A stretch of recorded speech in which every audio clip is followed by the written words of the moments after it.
Star Network is here. Hold no punches. I'm real revolutionary right now.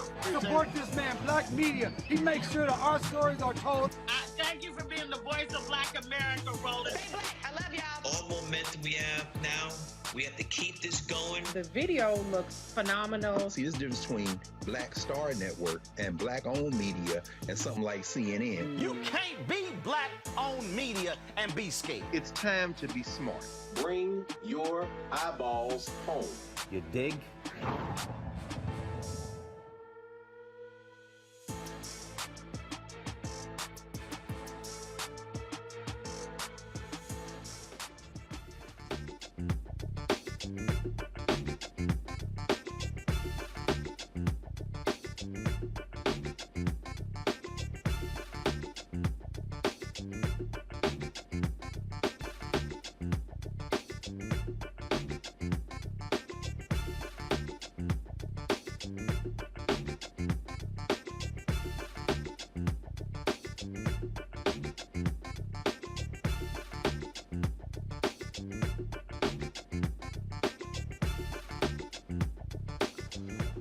Today is Tuesday, June 7, 2022. Coming up on Roland Martin Unfiltered, streaming live on the Black Star Network. Today on Capitol Hill, family members of mass shooting victims testified during the Senate Judiciary Committee on the increasing threat of domestic terrorism in the country. We'll show you some of that emotional testimony, and I'll be talking to a woman who lost two relatives in the Buffalo massacre, as well as civil rights attorney Ben Crump. Uvalde, Texas family says goodbye to 10-year-old Xavier Lopez, and Uvalde native Matthew McConaughey speaks at the White House in gripping speech, laying out the need for gun reform in this country. An Arizona judge blocks the GOP's efforts to cut mail-in ballots. A white South African pastor is found guilty of plotting a racial genocide. He planned to poison the water supply of thousands of Black South Africans. And I'll talk to real estate mogul Don Peebles in our marketplace segment. He is leading an all-Black team to build New York's first skyscraper built by African Americans. Also, I'll talk about me being named to the Hall of Fame of the Society of the Professional Journalists. We'll tell you about that as well. It's time to bring the funk on Roland Martin Unfiltered on the Black Star Network. Let's go. He's got it. Whatever the biz, he's on it. Whatever it is, he's got the scoop, the fact, the find. And when it breaks, he's right on time and it's rolling. Best believe he's knowing. Putting it down from sports to news to politics. With entertainment just for kicks, he's rolling. It's on go, roll, y'all. It's Roland Martin, rolling with Roland now. He's funky, he's fresh, he's real, the best, you know he's Roland Martin now.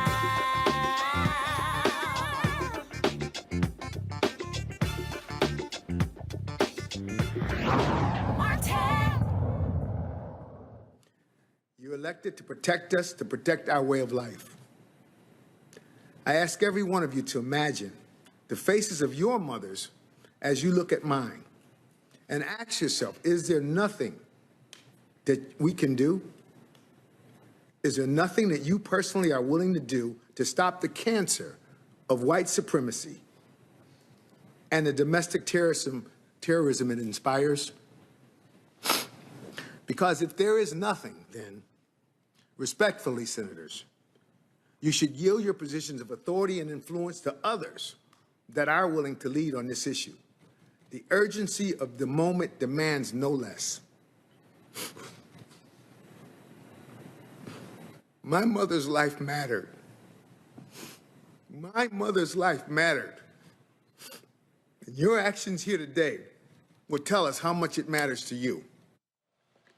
Folks, that was Garnell Whitfield, the son of Ruth Whitfield, the oldest victim of the Buffalo massacre, sharing his testimony during a Senate Judiciary Committee hearing today on Capitol Hill. It was called Examining the Metastasizing Domestic Terrorism Threat After the Buffalo Attack. Now, keep in mind, this is the same Senate that chose not to move forward on the bill passed in the House to deal with domestic terrorism, it was blocked by Republicans. The committee heard from family members and experts on the impact of domestic terrorism in the country. We're going to show you some more of that. We're joined right now by Ben Crump, civil rights attorney, and Michelle Spite, who lost 2 relatives in the Buffalo mass shooting. She attended the hearing today. Actually, both of them, they certainly join us right now. I'm glad to have you here, Michelle. Certainly sorry for the loss that you and others experienced by what took place at the hands of this white domestic terrorist in Buffalo. I got to get your thoughts on listening to what many of the Republicans senators had to say in this hearing. It gave the impression that, again, they offered their thoughts and prayers, but in many ways, we're defending actions that could stop domestic terrorists. Absolutely.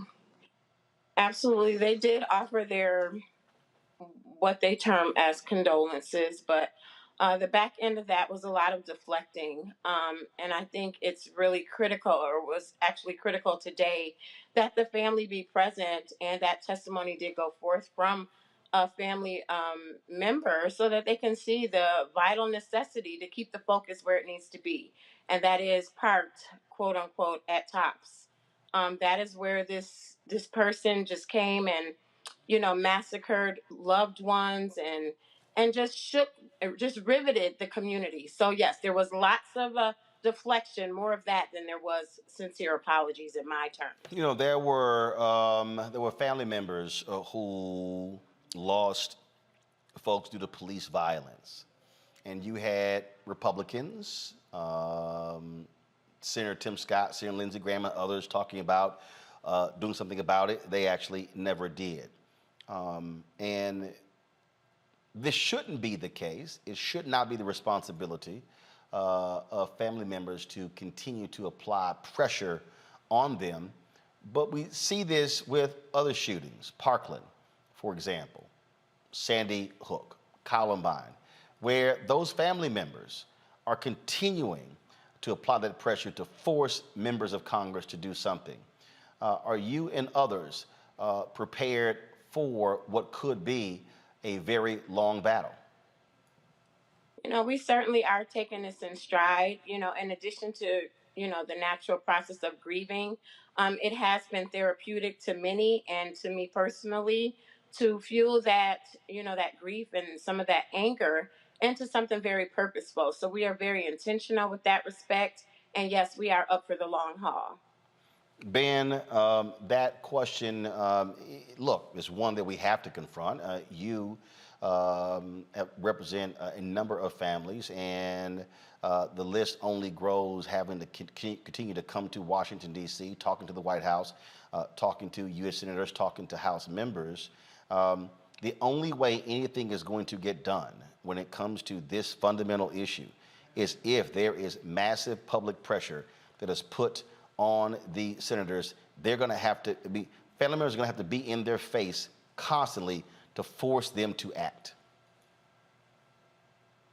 Roland Martin, again, you're correct. Washington, D.C. probably better than most. And right now we had a gridlock with the Republicans' inactivity. One of the things I said in the press conference with Dick Durbin and Senator Rosenblum and Senator Chuck Schumer was, it was a sin how they killed the Buffalo 10, that monster.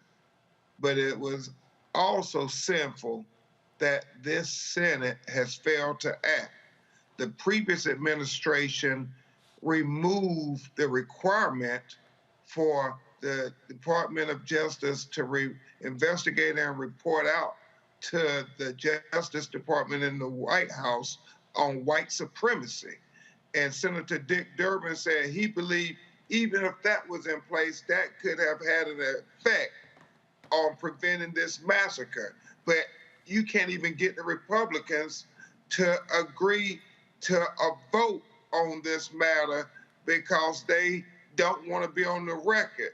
And that's what Garnell Whitfield and Michelle and others said so eloquently and passionately, Roland Martin, is do something.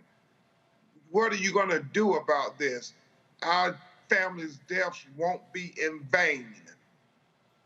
Now, here were you and others, Michelle, raising this point, and this is what one of the things that Senator Ted Cruz of Texas wanted to focus on today. I do think my colleagues on the Democratic side of the aisle try very hard to erase the history of the Klan, that it was formed by elected Democrats, that its leadership was almost entirely elected Democrats, that the authors of the Jim Crow laws were without exception elected Democrats. Well, actually, those of us who know history already know all of that. But what's interesting, Michelle, is that that has nothing to do with what happened at Tops grocery store in Buffalo. Absolutely not.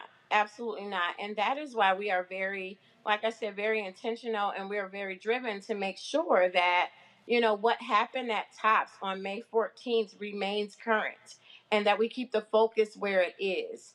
We cannot change some of the, you know, historical things that have happened in the past. But again, this is not a roll call for everything that went array previously. We need to keep the focus where it is. The focus is a white supremacist, very calculated and very concise, made a 180-page missive of how he was going to gun down and execute Black people who had no choice but to go to the only supermarket in this Black neighborhood that just so happens to reside in a food desert. We have to keep the focus that white supremacy is not something that came up yesterday or even started on May 14th. He, along with others, have been fed an appetite of hate. It has gone down throughout history, unprecedented of anything being done about it. And we're demanding accountability at this point, and we're not going to be silent until something's done. I did find it interesting, though, Ben, that after Senator Ted Cruz said that, and Justin Herdman gave a response, that Senator Amy Klobuchar of Minnesota, who was actually sitting in the chair's position because Senator Dick Durbin had stepped out, she had a few words to say after what Senator Ted Cruz had to say. So I thought, Ben, this also was important to note. Senator Durbin went to vote, and so I just want to start out by noting that the intelligence community has identified racially or ethnically motivated violent extremists as a category of people most likely to conduct mass casualty attacks. I think we have an agreement on that. But one thing that wasn't noticed, and this is just 1 year of statistics, but was not noted by Senator Cruz, and that is that the FBI reported that of the racially or ethnically motivated violent extremists it was investigating in 2020, so let me be very clear about the category, 87% were white supremacists. So I just think it's very important that the record reflect that. It's certainly not all of them, but it, at least for the recent year that we have data on, it was the majority of them. So, and the reality, Ben Crump, they don't want to talk about that because many of them vote for folks like Ted Cruz. Yeah, and you know, the expert panels at the hearing, they kept stressing about the race replacement theory and how Fox News continues to make this a legitimate news matter over and over again. And they said that is making it legitimate in people's minds. And so they continue to be, I guess, as the expert said, Roland Martin, they are promoted for espousing this racism, this hatred. And you have it with the politicians. They said get higher poll numbers amongst the Republicans when they say this evil, hateful rhetoric. And they said the news cable broadcasters get higher ratings. And they said that was the problem. And until we're going to deal with, we cannot celebrate intolerance. We cannot celebrate evil and hatred like the race replacement theory, then nothing is going to happen. And the irony of what Ted Cruz said, Roland Martin, was this. He talked about all these violent acts, and he named instances when black people were the culprit. And he ran through about 6 or 7 of them. But he never talked about the violent insurrection of January 6th that he continues to defend. And so it was just hypocrisy, and it was very agonizing sitting there watching him with all those family members like Michelle, who had their family members killed by a young white supremacist, and he would not even address white supremacy. Absolutely. Michelle, go ahead. Absolutely. And Senator Booker spoke to it and said it best, and I'm paraphrasing what he said, but it's almost as if, our country has grown to have an appetite for contempt and an appetite of insurrection. And it definitely is a threat to our democracy. And those are the things that we need to bring to the forefront. And I know they have been brought to the forefront previously, but those are the things we need to just keep driving home, because if we do not stop this in its tracks, God forbid, I don't know what our democracy will be as we know it. So, seemingly, as Mr. Crump has said, Cruz never spoke to any of the insurrection. He never spoke to he never spoke to the group of Proud Boys and the propaganda that is promoted on these different media streams. And that really is at the seat of what is fueling, the hatred and the anger and the bigotry. So we definitely have to take a look at that seriously, and we can't stop talking about it. We can't, and we certainly will not on this show. Michelle and Ben Crump, I certainly appreciate both of you joining us. Thank you. Thank you, Roland. Nice attire. Appreciate it, Doc. Appreciate it. Folks, so we talked about the hearing, and here's more, some of the craziness that came from Republicans in the hearing, including Missouri Senator Josh Hawley, as well as Senator John Thune. You want to hear crazy? Banning AR-15s, why do people need them? Oh, I mean, AR-15 is often used as I know a lot of people have AR-15s. I don't personally have one, but I know a lot of people that do. I mean, that's used for sporting events, for sporting activities all the time. That's pretty common. I mean, it's like I could count on my hands real quick. A bunch of people, People misuse them, obviously. Well, sure, people misuse handguns. I mean, so all the time. I think this kid had a handgun as well, unfortunately. No, I would not support banning those. Why do people even need AR-15s? Well, I mean, the challenge you have on that is there's 20 million of them in the country already. They are a sporting rifle, and it's something that a lot of people, for purposes of going out, target shooting, in my state, they use them to shoot prairie dogs and, other types of varmints. And so I think that there are legitimate reasons why people would want to have them. And I think the challenge you have already is that there are literally millions of them available in this country.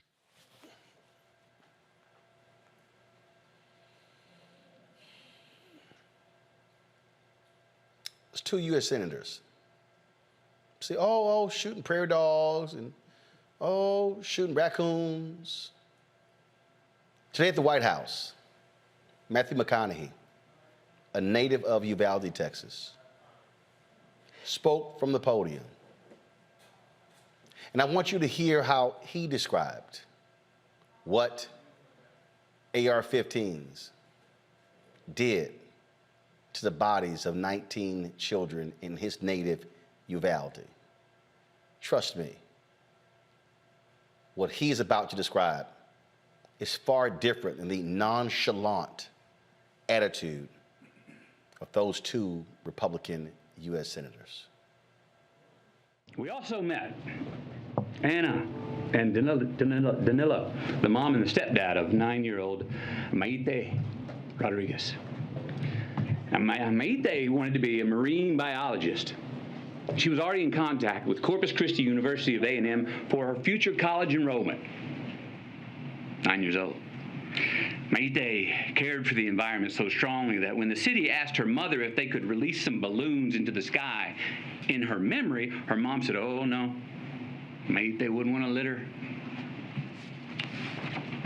Maite wore green high-top Converse with a heart she had hand-drawn on the right toe because they represented her love of nature. Camilla's got these shoes. Can you show these shoes, please? Wore these every day. Green Converse with a heart on the right toe. These are the same green Converse on her feet that turned out to be the only clear evidence that could identify her after the shooting. How about that? Maite wrote a letter. Her mom said if Maite's letter could help someone accomplish her dream, but then her death would have an impact, and it would mean her dying had a point and wasn't pointless, that it would make the loss of her life matter. The letter reads, "Marine biologist, I want to pass school to get to my dream college. My dream college is in Corpus Christi by the ocean. I need to live next to the ocean because I want to be a marine biologist. Marine biologists study animals and the water. Most of the time I will be in a lab. Sometimes I will be on TV."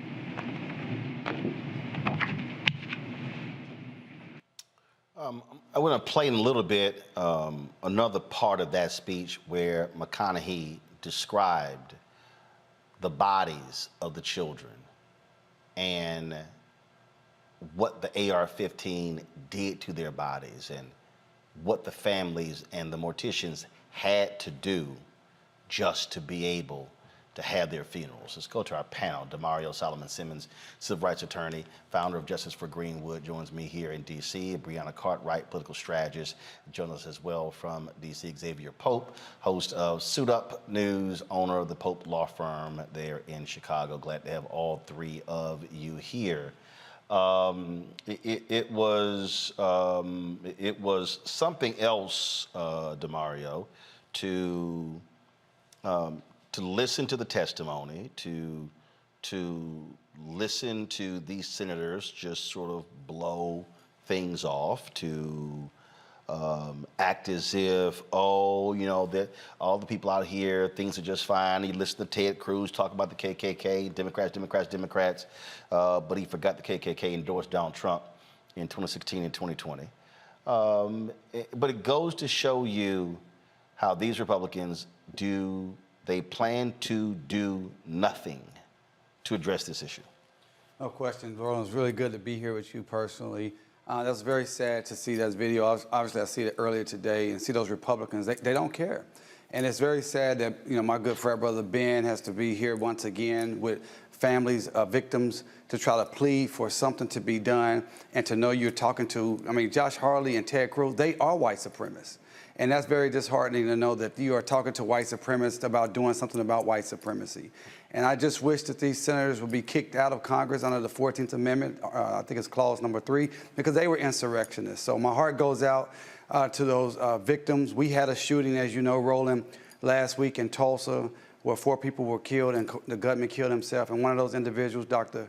Preston Phillips, was a personal friend, a huge loss for our community. And that gunman, who was a black gunman, bought an AR-15 just a couple hours before the shooting, and it shows how powerfully destructive these instruments of war are in our society. I mean, that right there is what makes no sense whatsoever, Breonna.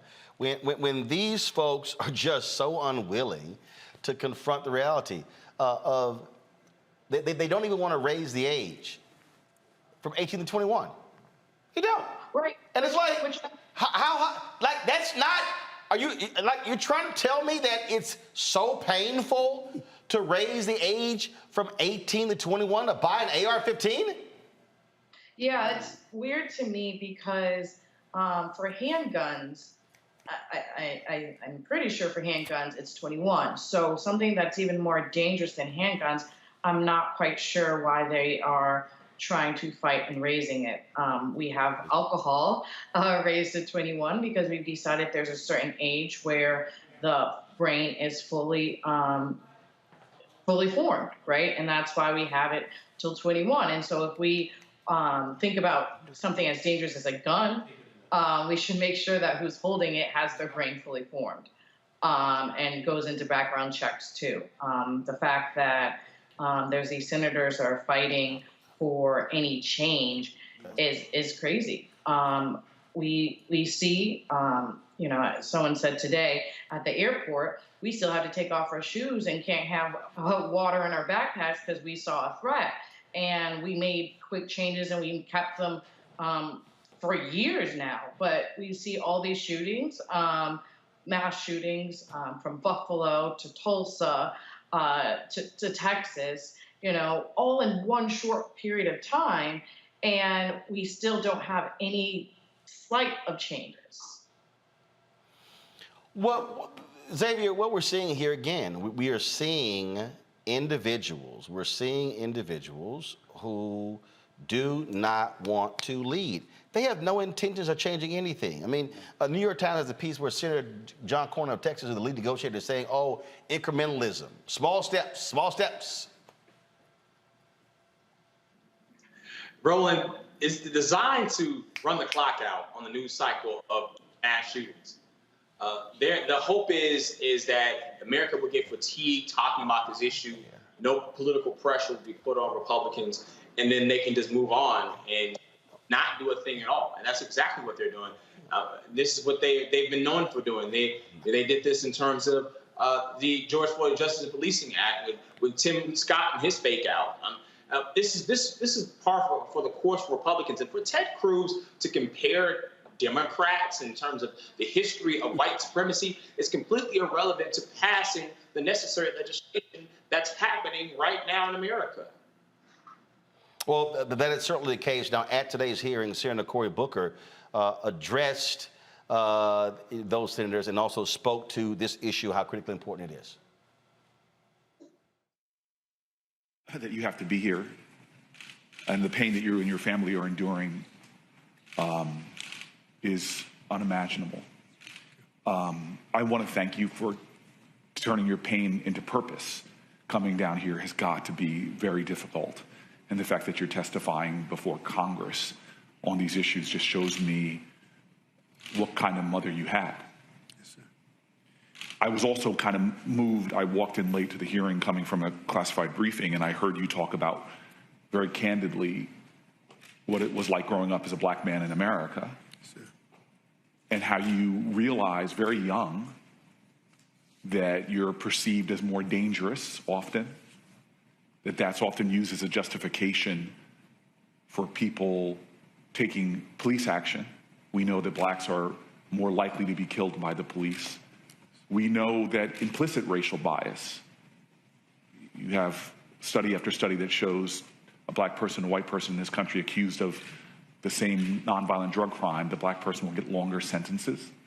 We know that even black women in this country are more likely to die in childbirth, even when you control for race and education, because their pain is not perceived to be taken as seriously. And the kind of subtle dehumanization that often comes. And what's moving to me about you is that you understand that this is not about black versus white. Right. This is us. We're all in this together.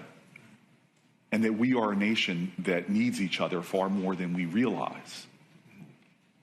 And I think on that fateful day in Buffalo,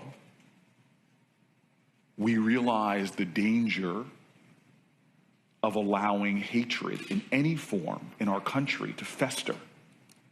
Because that hate is not just visited upon one, it's effects and impacts are felt directly by families and communities, but it tears at the overall fabric of our democracy. Yes. Mr. Pape, I think your testimony was really moving to me, and because this is about the hope of our democracy. It really is. I have never imagined that I would be this worried about the future of our country. And the mainstreaming of these ideas begins to undermine the necessary cohesion for a democracy to function. This is the great question in America's history, and every generation seemed to answer it the right way. Will we get better at being a multicultural democracy? Will we not let the hate of the Irish, the hate of Catholics, the hate of Southern Europeans, the hate of Asian Americans, will we not allow that to undermine the highest ideals of humanity that this country represents? And so I feel like we're on a perilous precipice. I think that so much of this, when I turned on my TV and saw that the January 6th riots, so many of them had anti-Semitic symbols and racist symbols. And so I know from your data that you had that this is not militia, and those are all concerns. And I think my colleague for bringing up the issues of the ease of access to guns is what causes the violence, and we should not ignore that reality. But I'm more concerned about the culture of contempt we have in our country. Yes. And you said something, and I want you, and this, I don't want to create false equivalencies, but I know me as a politician probably would have raised a lot of money if during a State of the Union address, I yelled out an expletive at the president of the United States, Donald Trump, if I had said something like, "You lie."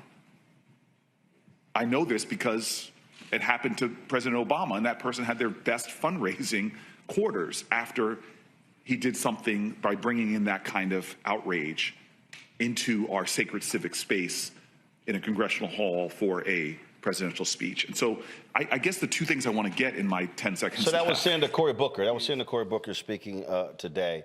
DeMario, here is the bite of Matthew McConaughey talking about, and again, this is the juxtaposition we heard earlier from these Republicans about AR-15 and how people, they hunt with these. But yeah, 19 children were also hunted. This is what he said. We also met a cosmetologist. She was well-versed in mortuary makeup. That's the task of making the victims appear as peaceful and natural as possible for their open casket viewings. These bodies were very different. They needed much more than makeup to be presentable.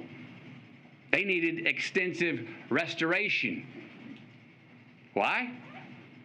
Due to the exceptionally large exit wounds of an AR-15 rifle.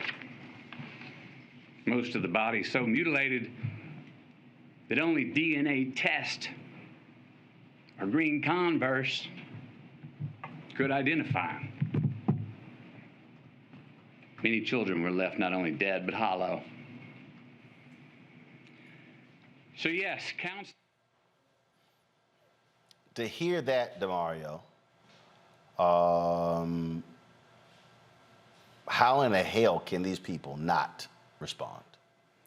You know, again, very difficult to listen about that and hear them. The bodies was hollow. I mean, these little bodies were just torn apart. You know, I'll just tell you something, Roland, and I'll be very 100, keep it 100 with you. In 2012, when Sandy Hook happened, and you had all those a couple dozen, wealthy, white, upper middle class kids slaughtered, and nothing happened. That's when I really saw that this country really does not care about gun violence, because if they didn't do anything after Sandy Hook, I mean, these are 19 beautiful brown kids down in a poor little town in Texas. I think it makes it even easier for people like Ted Cruz and Hawley and the guys, John Thune, saying that we shoot, rodents, which is, the language matters when he's talking about shooting rodents and things of that nature. This AR-15 is a problem. Cory Booker's right. The hate is a problem. We must continue to organize, continue to put pressure, as you say, Roland, all the time on the Senate, to president continue at the bully pulpit. I don't know who bought out Matthew McConaughey. They should do more of that because he was able to really speak to the issue in a way that's very, very powerful. But boots on the ground is necessary. There needs to be money and funding for black organizations to go out and organize within the community, make sure we're getting out to vote and being very specific. I don't like to use the term, and this is the last thing I'll say here, saving our democracy. I think as black folks, we may be talking about saving our lives. And that's it. It is, and the reality is, Breonna, it is going to have to take a full court press. I mean, this is not something that is going to happen in the next couple of months. I mean, these Republicans are steadfast. They do not want to do anything when it comes to guns because that is who their voters are. It was Howard Dean who said in 2004, the Republican Party focuses on God, gays, and guns to appeal to their core voters, and their core voters are white people. Yes, I agree. I would add on one more because we have the issue with them trying to remove abortion. But I do think that it's going to be a slow process. And it's very sad because this has been happening since Columbine. And so I'm not sure why we still haven't had any incremental changes. You know, we just say our prayers and not actions. And so I don't know what it's going to take. Clearly, even, you know, white little kids getting killed didn't change too much. But we're the only nation that has such proliferation of mass shootings. And it's not that we're the only one who have guns. And so there has to be a solution to it. And I'm hoping that they get it sooner rather than later.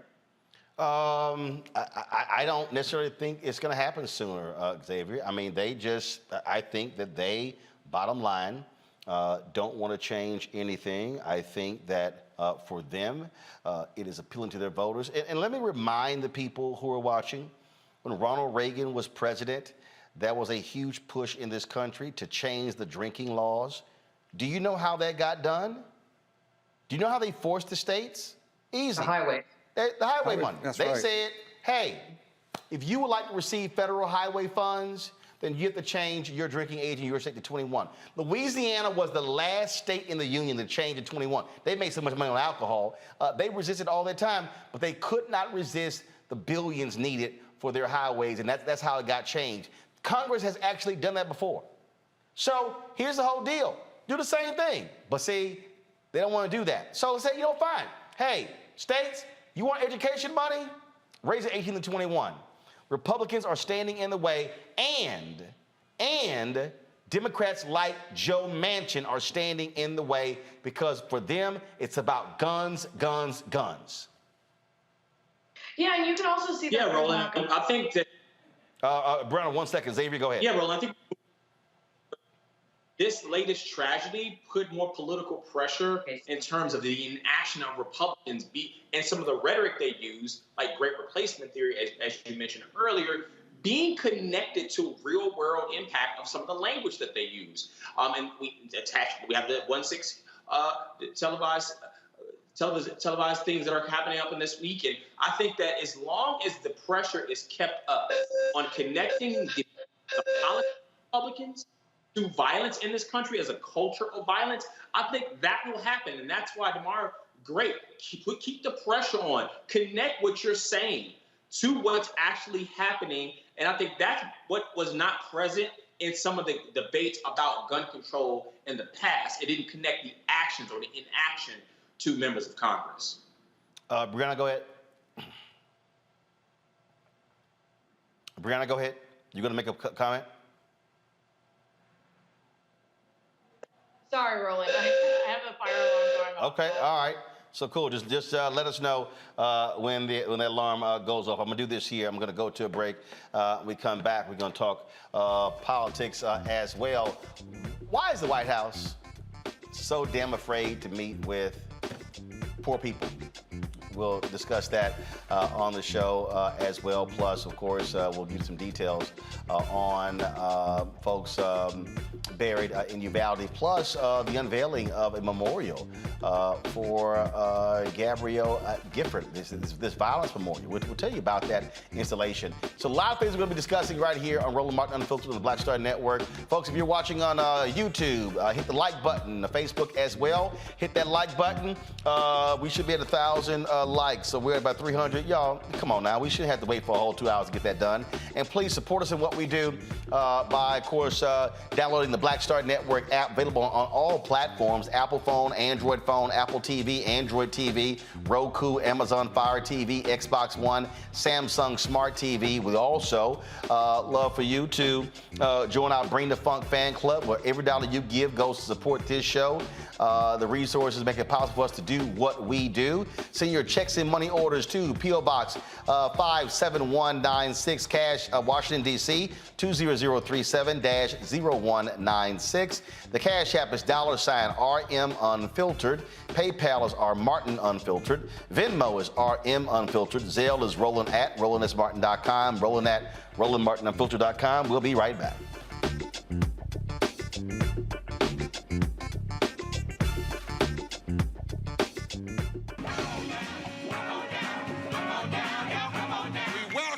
To the launch of the Mass Poor People's Low Wage Assembly and Moral March on Washington, D.C., June 18, 2022. We are a new, unsettling force, and we are powerful. A new, unsettling force, and we are here. We're rising up to demonstrate the compelling power that we, poor and low-income people, have to reconstruct society from the bottom up. And we need to do it with the loudest voices possible, the biggest actions possible. Because we know that there is no scarcity in this land. The only scarcity is the moral will to do what's right. Hold on, just a little while longer. We are those with sub-minimum wage jobs who can't afford sky-high rent. People with disabilities are the fastest growing minority group. It's crazy to me that in 2021, it's still legal for workplaces to pay a sub-minimum wage to people with disabilities. There are still so much trial and tribulations that we go through as Indigenous people. We can't get a decent wage to sustain ourselves, nor can we get adequate housing. Veterans across this nation say enough is enough. We can't pat essential workers on the back on one day and then cut their health care the next day. Health is a political choice. What more do I need to do to prove that my voice is just as valuable as anyone else's? There are still forces in denial that would try to slow walk our transition to a clean economy and a just future for us all. We have an immoral system run by immoral people. But together we walk, and we walk and we fight. It's time for a change. Reconstruyamos esta gran nación. See, we are people of resilience as we fight these interlocking injustices together. When we work together, mobilize together, and rise together, we become a voice for the voiceless, and we become an agent of change in a time where great change is needed. We need the third Reconstruction to ensure that deaf people, people with disabilities, and all people can have the right to live and to thrive. We know what they are doing, but the question is, what are we going to do? Reconstruction begins when we change our mentality and say it's time for you to get your foot off of my neck.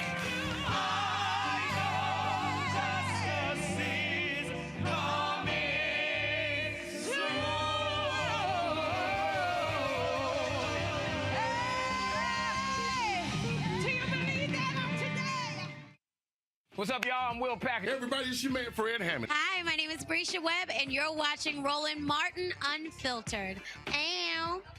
Well, I like a nice filter usually, but we can be unfiltered.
Xavier Lopez's smile is what his mother, Felicia Martinez, will miss the most. She told the Washington Post that her 10-year-old was funny and never serious. Family members and friends gathered to say their goodbyes to Xavier.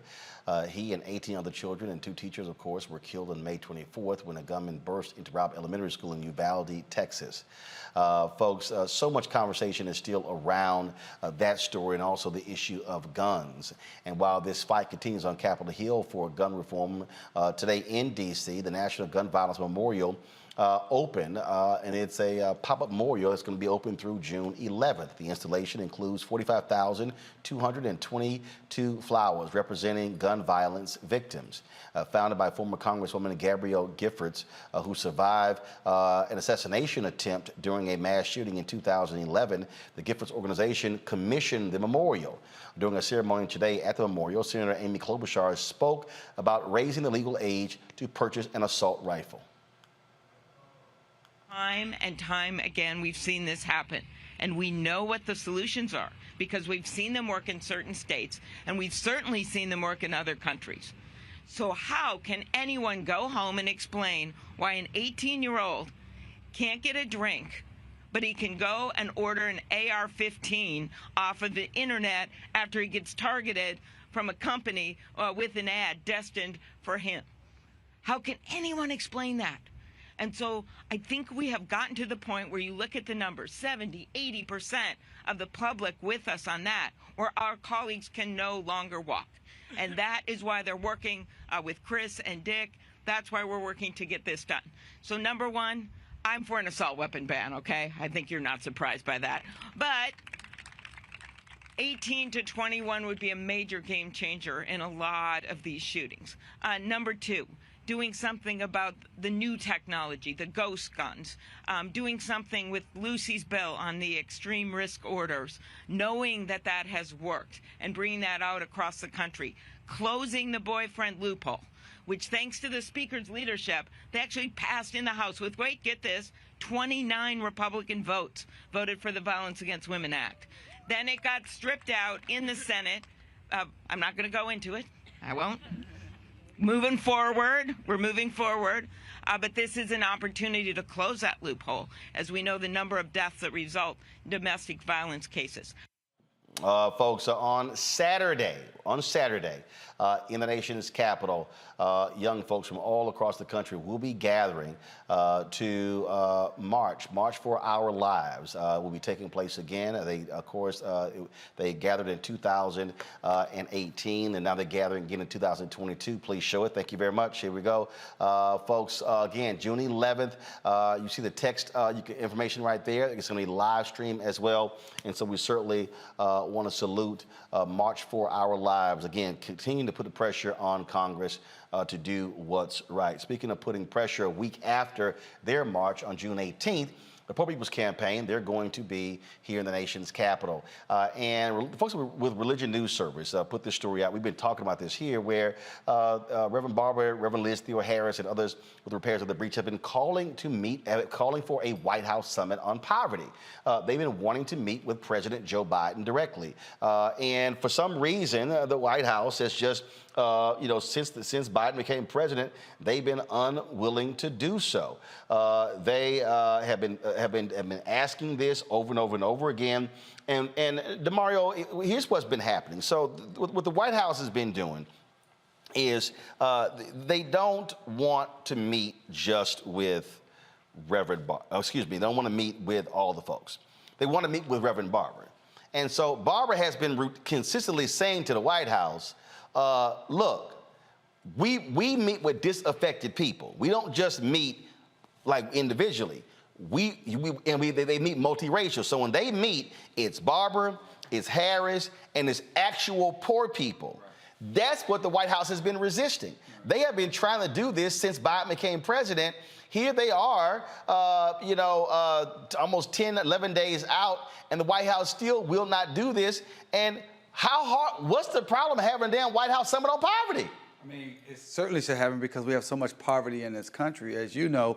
And too many times they want to isolate leaders and put them on a pedestal and be able to talk to them in private. It's like as a lawyer, as a practicing lawyer, it's the worst thing that can happen when you have a sidebar, go back behind chambers with your judge and your client has to sit back out there and try to figure out what's going on. It's the same thing here. Reverend Barber is a servant leader. He wants to bring the people that he's working for. He's not a poor person. He's working on behalf of the poor people. So he wants those people there and allow their voices to be heard. But too many times in this country, Roland, all we hear is about the middle class, the middle class, the middle class, when the fact of the matter is there is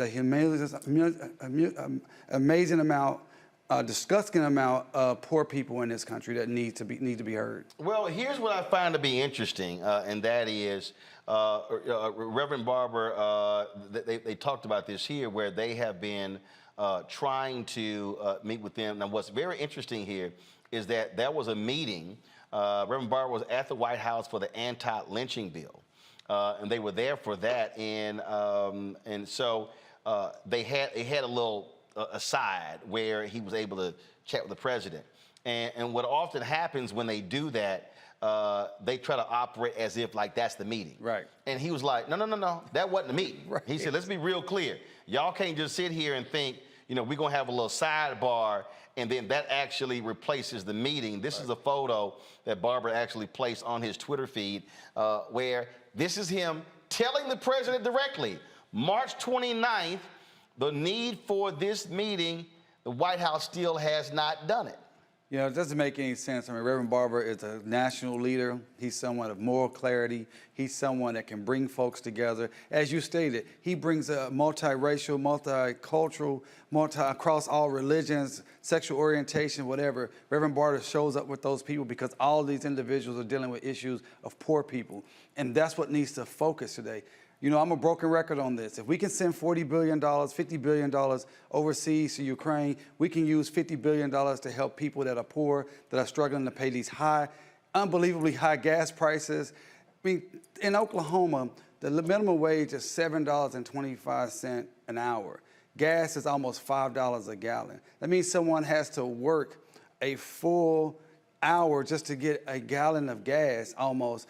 You have to work a full day just to be able to fill up a tank. It's ridiculous, and he should be meeting with Reverend Barber immediately. Xavier, here's what's interesting. Biden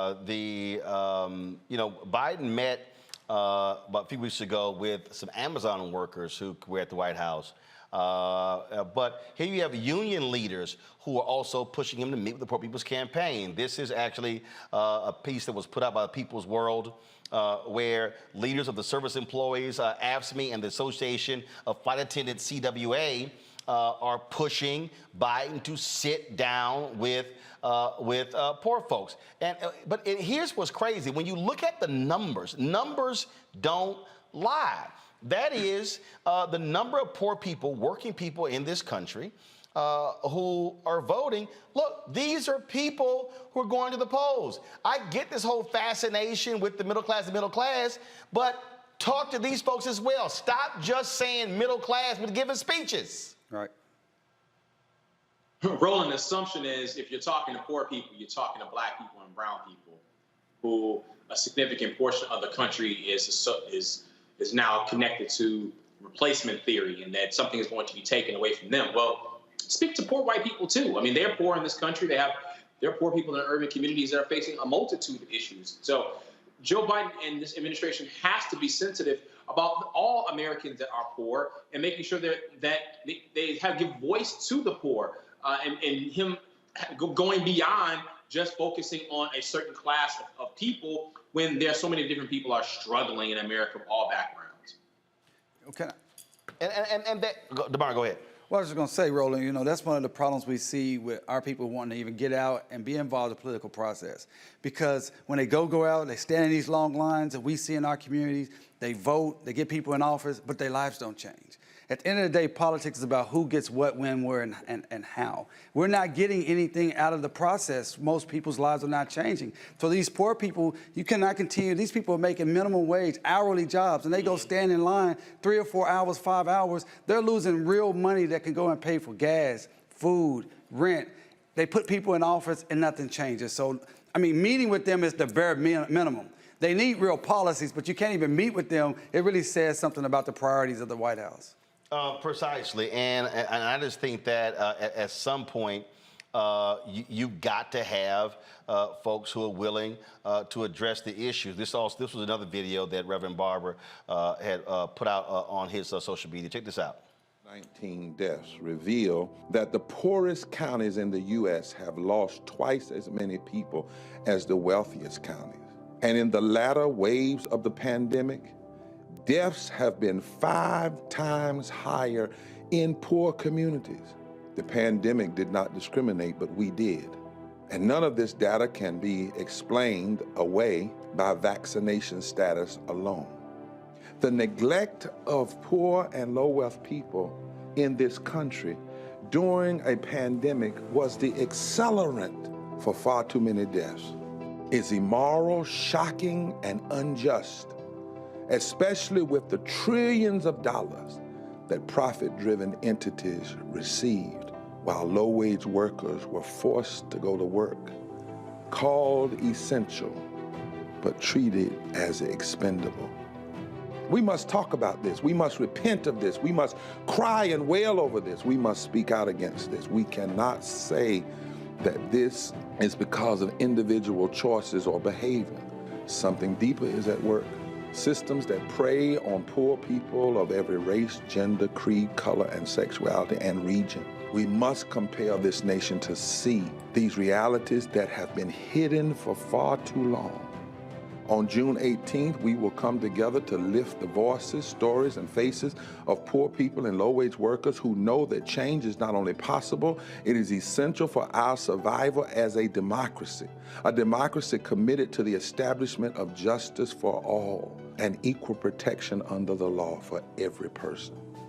We will make the connections to show how systemic racism, poverty, ecological devastation, the denial of health care, the war economy, and the false moral narrative of religious nationalism are literally diminishing our humanity and hurting all of us. We will show the nation the faces of Americans who cannot afford to go back to normal, but who are demanding a third Reconstruction moral agenda that will move us toward a society that works for everyone. Everybody in, nobody out. Visit poorpeoplescampaign.org to get all the information you need. Forward together, not one step back. Here's the thing, DeMario, if you are in a tight race, if you are in an election where your polling numbers are low and you're trying to get people to turn out, primaries are going on, we're talking about upwards of 90 million people. This is a huge voting bloc, many of them who don't vote. If you show you give a damn, they might actually vote, and you might hold onto the House and the Senate in November. Right, you show you give a damn and you pass policies that help them. You raise the minimum wage, you provide better health care, better education, you protect people in communities like Buffalo and Uvalde from these monsters who are coming in with these guns. You know, it's simply disgusting to see how this political system, and it's, you know, we always say protection of democracy. America is not a democracy. It is not a democracy where everyone can freely be a part of the system. We have corporations as people, which is a bogus concept that the Supreme Court has endorsed. We have corporations that are profit-driven to give as much money as possible, freezing out regular folks for their voice to be heard. So I just repeat, they need real policies, we need real laws, but just a meeting is the bare minimum. I don't know what they have planned for this particular march, but hopefully they have an opportunity to have the stamina and the wherewithal to stay in place until the White House meets with them. Let's be real clear. I mean, we were there when they had the march a couple of years ago. They've actually been having events all across the country for the last few weeks. They've been actually going to New York, going to West Virginia, going to other places as well, and actually rallying their base, rallying them to step out on this issue, and they have not turned away. This here is some of the marches. Y'all can go to it. You see right here, they've been to Alabama, West Virginia, D.C. They've been in New York. They continue to Ohio. They continue to put that pressure again on this country. And Xavier, that's what it requires. Right. It requires that constant pressure. That's what it requires. It puts pressure on media, on the narrative, as much as they possibly can. They've been working at Roe versus Wade for 40 plus years until they're now going to get what they want. They didn't stop talking about what they wanted to do. The same goes for Black people, protecting Black people and protecting poor people in this country. It has to step up. The message has to continue to ring loud in the streets, in the barbershops, in the neighborhoods. And here's the thing, Roland. What's the most common complaint you hear from people who don't vote? It doesn't matter who's in power. My life is not changed anyway. So the point that DeMario brought up was very true. If you take substantive policies that really change people's lives, that you shift the balance from the voice of corporations that influence the lives and wages of people, and do what's right in the lives of people, they will vote for you. They will go to the polls. Make it easier for them to vote. Make it easier for their lives. So when they vote for you. Yeah, and so again, I'm just saying, hey, you might want to, talk to the folks. I mean, it ain't that hard.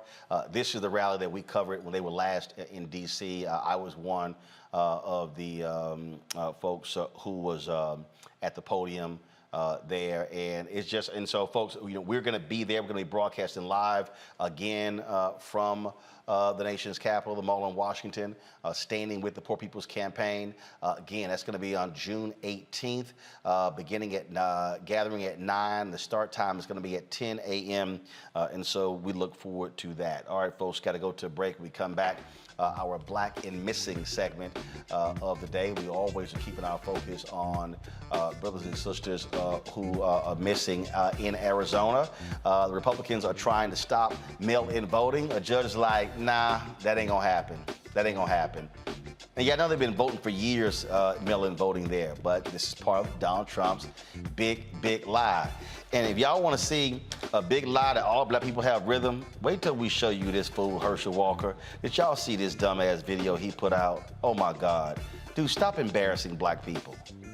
Y'all, it really is pitiful. It really is pitiful. Yeah. Folks, don't forget, we want y'all to be on YouTube and Facebook. Hit the like button, please. I keep telling y'all, Facebook tripping. They're just throttling down our viewers. I don't think we even have 300 people who are watching on Facebook, which makes no sense. I got 1.3 million followers. Y'all, seriously, what's up with that? So anyway, y'all want to see the show, go to the Black Star Network app. You can download it on all platforms: Apple phone, Android phone, Apple TV, Android TV, Roku, Amazon Fire TV, Xbox One, Samsung Smart TV, and also join our Bring the Funk fan club, where every dollar you give goes to support this show. So your check and money order to Cash App, P.O. Box, so your check or money order to P.O. Box 57196, Washington, D.C., 20037-0196. Cash App is $RM Unfiltered. PayPal is R Martin Unfiltered. Venmo is RM Unfiltered. Zelle is Roland at RolandSMartin.com. Roland at RolandMartinUnfiltered.com. We'll be right back.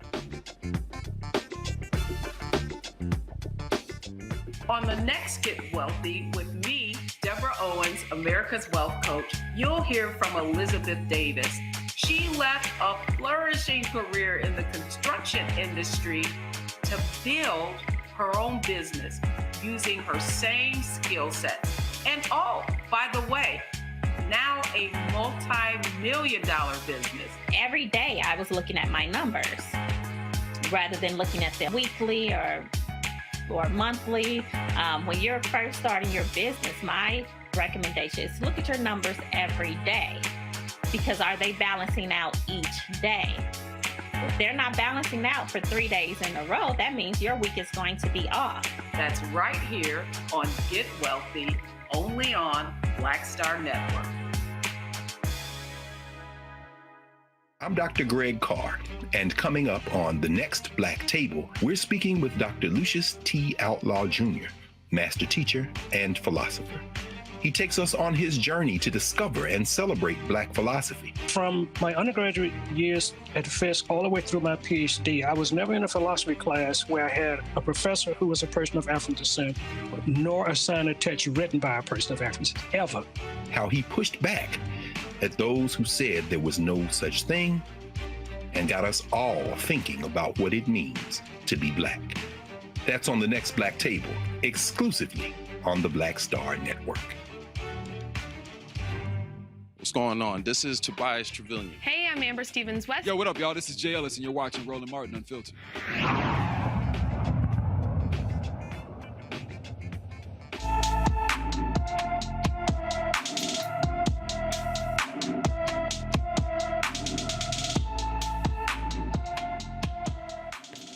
All right, folks, our Black and Missing of the day is Robin Austin. Robin Austin has been missing since May 23rd. May 23rd, folks. This out of California, okay? She left her sister's Valley Glen apartment on May 23rd, has not been seen since. Robin is 5 feet 6 inches tall, weighs 140 pounds, with brown hair and eyes. She has 2 tattoos, a tiger on her collarbone and a venom on her right shoulder. She also has a cut in a line on her first 3 front teeth. Anyone with information on Robin Austin should call the LA Police Department at 213-996-1800, 213-996-1800. An Arizona judge has blocked the state's GOP's attempt to block mail-in voting for the midterm elections. Mojave County Judge Lee Jansen said there's nothing in Arizona's constitution that prohibits mail-in voting, which has been in place since 1991.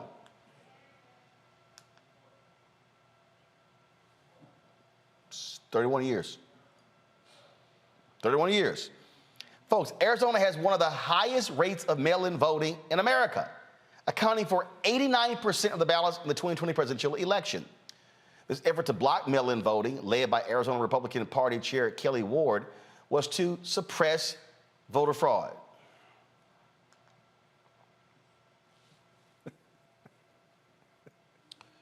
Arizona's midterm election is on August 2nd. Do y'all know how stupid these people are? Here's the deal. They had that fraudulent examination of the ballots. There was no evidence of voter fraud. These white Republicans cannot handle the fact that Donald Trump got his ass whooped, Xavier. That's all this is about. They cannot handle the fact that he got his ass whooped. So you trying to change mail-in voting? So this is a perfect example, and I need people to understand these folks don't like losing. They're going to try to rig the system to guarantee they win. Yeah, that's what they do, Roland. That's the Republican response. They found out how they lost. Now they're figuring out how to cheat to win, to close up the holes where they lost. It's in plain sight. They use quote-unquote election integrity, replacement theory, the election was stolen, all the different things they could possibly muster, fraud about mail-in ballots when there's no evidence of it whatsoever. But we've seen different states where people have cast multiple ballots that were Republican. And so the only voter fraud we've seen is on the right. And they will continue to do this. And that's why we have to be diligent about what they're doing and why they're doing it. It keeps cracking me up, DeMario, when I see these fools. And they literally are trying to change laws all across the country because they can't handle losing. And their own Republican governor and Secretary of State in Arizona was like, that was no fraud. Right. Didn't exist. But, oh, no, no, that was fraud. Right. No, it wasn't. Right, and this was a Republican-appointed judge, appointed by the Republican governor, who said there's nothing in our law. And when these folks said they want to go back and take America back, they truly meant they want to go back to a time where they just showed up and they won because there was no ability for black, brown, and other folks to participate in the process. This is another great example why I say we got to stop saying our democracy. It's not a democracy when everyone can't freely participate. And one other point, and you and I know this because we live in black communities and grew up in black communities. Black folks have to stand in line for hours to vote. Nobody's going to go stand in line for 4 hours, vote, then go get back at the back of the line to stand another 4 hours and vote. It's so utterly ridiculous. These people are all about power. We have to continue to ring the alarm. We need the federal government to use every possible lever of power to stop these folks who are doing what Xavier just stated in plain sight. In plain sight, they're trying to make it where they will not have an opportunity to lose. Yeah, that's what it is. All right, folks, we told you on Monday about these 3 Arizona cops who watched a black man drown despite his pleas for help. Well, the Tempe Officers Association says the officers are not trained for water rescue and do not have the equipment to save someone from drowning. Here's their statement. Attempting such a high-risk rescue could easily result in the death of the person in the water and the officer, who could be pulled down by a struggling adult. Officers are trained to call the fire department and or get the Tempe police boat. That's what officers did here. Now, y'all, on May 28th, police responded to reports of a domestic dispute between Sean Bickings and his wife. The couple told the officers nothing was going on. For some reason, Sean fled and jumped into the lake. Now, y'all heard what they just said. Now, we're going to play you the video. We played before, but listen to the cops. Did y'all hear a sense of urgency when he jumps into the water? So I want y'all to cue that up and play that. Listen to the cops when the guy jumps in. Now, you would think, based on what we just heard, there would be this sense of urgency by the cops when he jumped in. No, there wasn't. Matter of fact, you can see the body camera here. One of them is just chilling on the rail. Press play.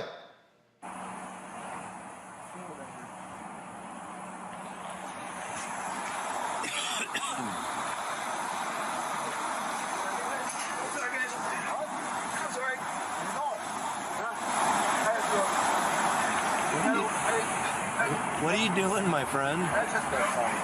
Huh?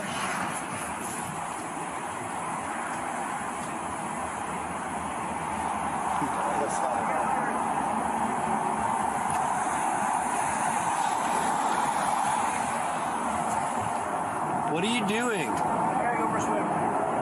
Right? I'm free to go, right?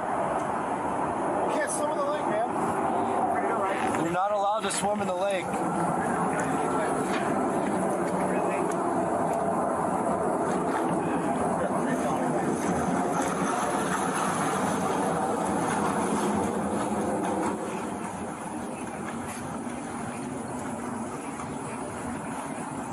Statement, you would think there's a sense of urgency by these cops. They just chilling. Right. And I'm like, oh, they don't have the equipment.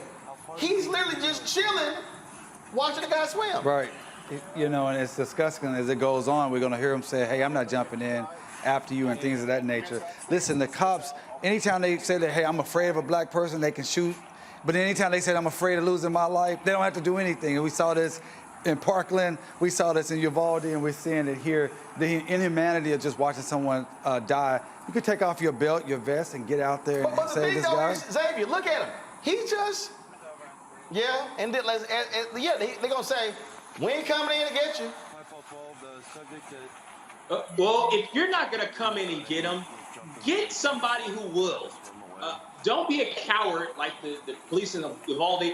Get the fire personnel, EMS, get another service that if you're not trained to do it, get someone else that's trained to do it. There was zero sense of urgency. And if you know that's what you're not trained to do, then you're certainly trained to get other enforcement and other safety personnel involved to be able to do something about it. It was a disgusting display of humanity. And how do you reform this? You don't. Go ahead. No, you can't. This is not to be reformed, and you don't need to be trained to say your job. The job of a police officer is to protect and serve. You're paid. You volunteer to be a police officer to protect and serve lives. There's nothing that you need to be trained. If you can swim, there's nothing that's stopping you from taking off your gun belt and getting out in that water and trying to save this person's life, because that is your job, to save other lives. That's what you're paid for. Indeed. All right. But even you're still you're trained for crisis situations. So you still calm the man down. Hey, we have help on the way. There's none of that there. Nope, it's not. Folks, the trial of two former Minneapolis police officers charged with George Floyd's death will take place next year to improve prospects for a fair trial. Tao Thao and J. Alexander King, their trial should have started this Monday. The two are facing aiding and abetting murder and manslaughter charges, while Judge Peter Cahill delayed the trial until January 5th. He denied a motion for a change of venue. Cahill said two recent connected cases and their publicity have created a reasonable likelihood of an unfair trial if it were to begin next week. Folks, in St. Louis, the man who pulled the trigger, killing the grandson of reality TV star Robbie Montgomery, has pled guilty. Travell Anthony Hill copped to his role in the murder for hire of Andre Montgomery. Hill killed Andre and implicated Andre's uncle, James Tim Norman, who also starred in the reality show Welcome to Sweetie Pies. Hill said a woman Norman knew lured Montgomery outside. Hill admitted to being paid $5,000 for the shooting murder. Norman and the woman and several others actually face federal charges in that particular death. The U.S. Supreme Court refused to hear the appeal from the Missouri couple who pointed guns at Black Lives Matter protesters outside of their home until 2020. The court declined to hear Mark and Patricia McCloskey's petition to end their probationary period. The ruling allows the couple to continue practicing law. However, they must complete 100 hours of pro bono legal services for 1 year to avoid having their law licenses suspended. The McCloskeys claim that the Missouri Supreme Court ruling violated their Second Amendment rights to defend their property. And there you go, you idiots. All right, let's go to South Africa, where a South African court convicts a white pastor of plotting to overthrow the government and kill thousands of black people in the country. On Monday, Harry Johannes Nelson, the National Christian Resistance Movement leader, was found guilty of high treason, incitement to carry out violence, and recruiting people to commit attacks. The prosecution says his group explored the possibility of using a biological weapon to kill black people, including the poisoning of water reservoirs supplying black communities. Nelson was also found guilty of unlawful possession of firearms by the Middelburg High Court. During his 2019 arrest in Middelburg, South Africa, officials found weapons and ammunition. Now, you may say, why is that important? Well, just the other day, we saw, of course, members of the Proud Boys who were indicted by federal authorities in the Oath Keepers for their involvement on January 6th. We talked at the top of the show about this domestic terrorism happening in America and this white domestic terrorism. And I'm telling you, DeMario, I keep trying to tell people, and people keep sitting here thinking, oh, Roland, you just hyping this thing up. No, I'm not. I'm telling you, what we're dealing with in this country, across the world, we're dealing with white fear. We're dealing with, and these people want to act like something's wrong with us. Now we see what's going on. Look, I'm dropping my book in September. Y'all, there's a reason this book cover is using the photo from January 6th in front of the Capitol on January 6th. There's a reason why you see this white guy's hands basically saying, this is ours. This is our reality. And I keep reminding people, DeMario, the reason they were pissed on January 6th were because black people voted in Atlanta, Fulton County, Milwaukee, Wisconsin, Philadelphia, Pennsylvania, and Detroit. Those were the 4 places Donald Trump kept singling out for voter fraud. Right. When he would say Fulton County, Milwaukee, Philadelphia, Detroit, what he really was saying is them Negroes. That's right. That's what he was saying. That's right. We know what the hell. Right. We know what code is. Right. If you tell me, man, them folks in Vermont, you ain't talking about black people. That's right. Facts. No, absolutely, man. This is something we got to continue to raise the alarm. Can't wait to see your book, because I know it's going to be fire. This is real. And when we saw the memo that came out yesterday, this is why this is very dangerous for us. That memo that I saw yesterday on Twitter, where on January 6th, the highest ranking defense official said, don't bring out your guns.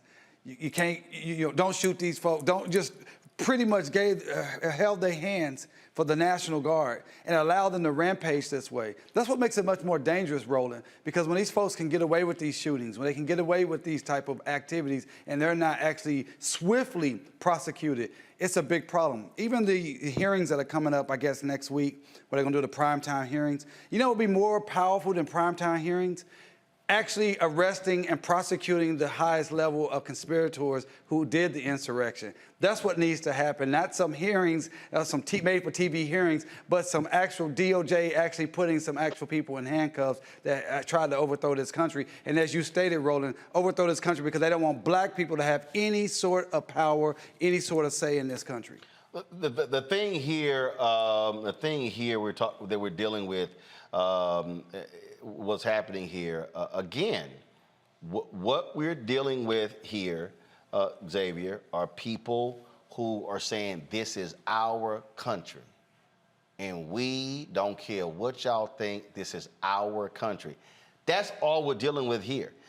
And according to various Democrats, they're going to unveil, from their perspective, a clear and concise and coordinated conspiracy to overthrow this election, and the Trump White House was very much involved with it, which is why Fox News ain't showing the primetime hearings, because their own on-air people were involved with it as well. They were sitting here texting these people. They were sitting here offering their advice and counsel. So hell, I guess Fox doesn't want to actually show the hearing because they don't want to tell them themselves. Yeah, Roland, I've said this repeatedly on Suit Up News, that there is a segment of the population that feels that they're in the middle of a race war.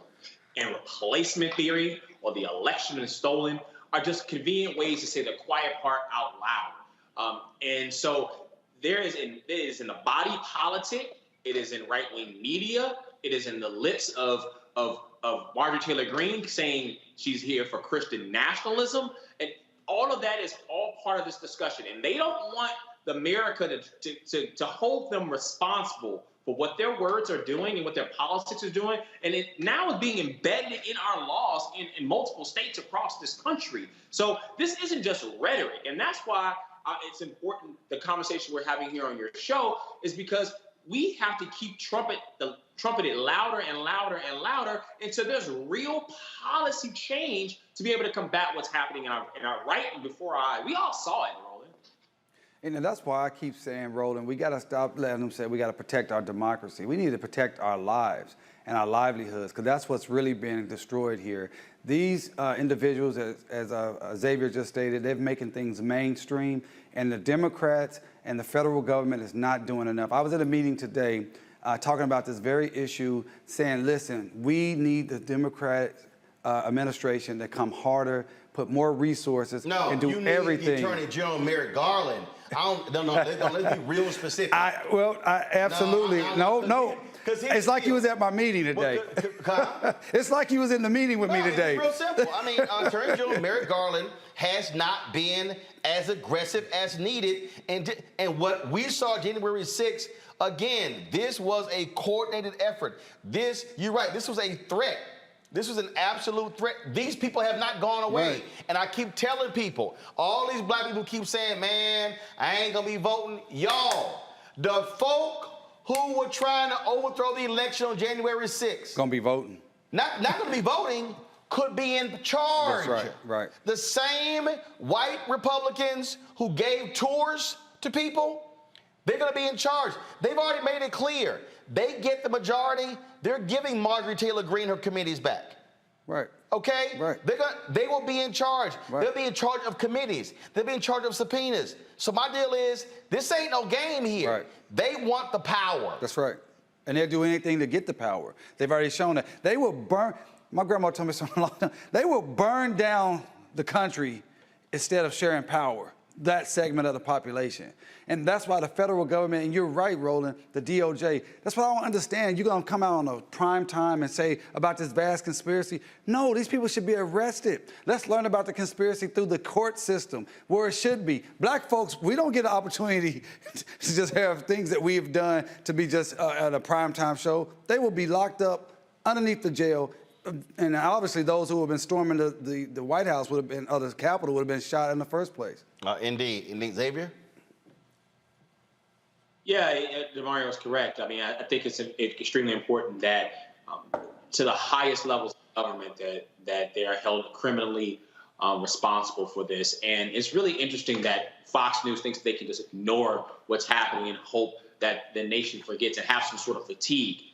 How could you have fatigue over something that's currently in advancement when 10 plus Republicans that were president January 6th were actually elected to public office, where they're taking county commissioner offices and so that they can impact votes in states. So this is an ongoing, slow rolling coup that's happening in our government right now. We have to be very diligent about pressing against it.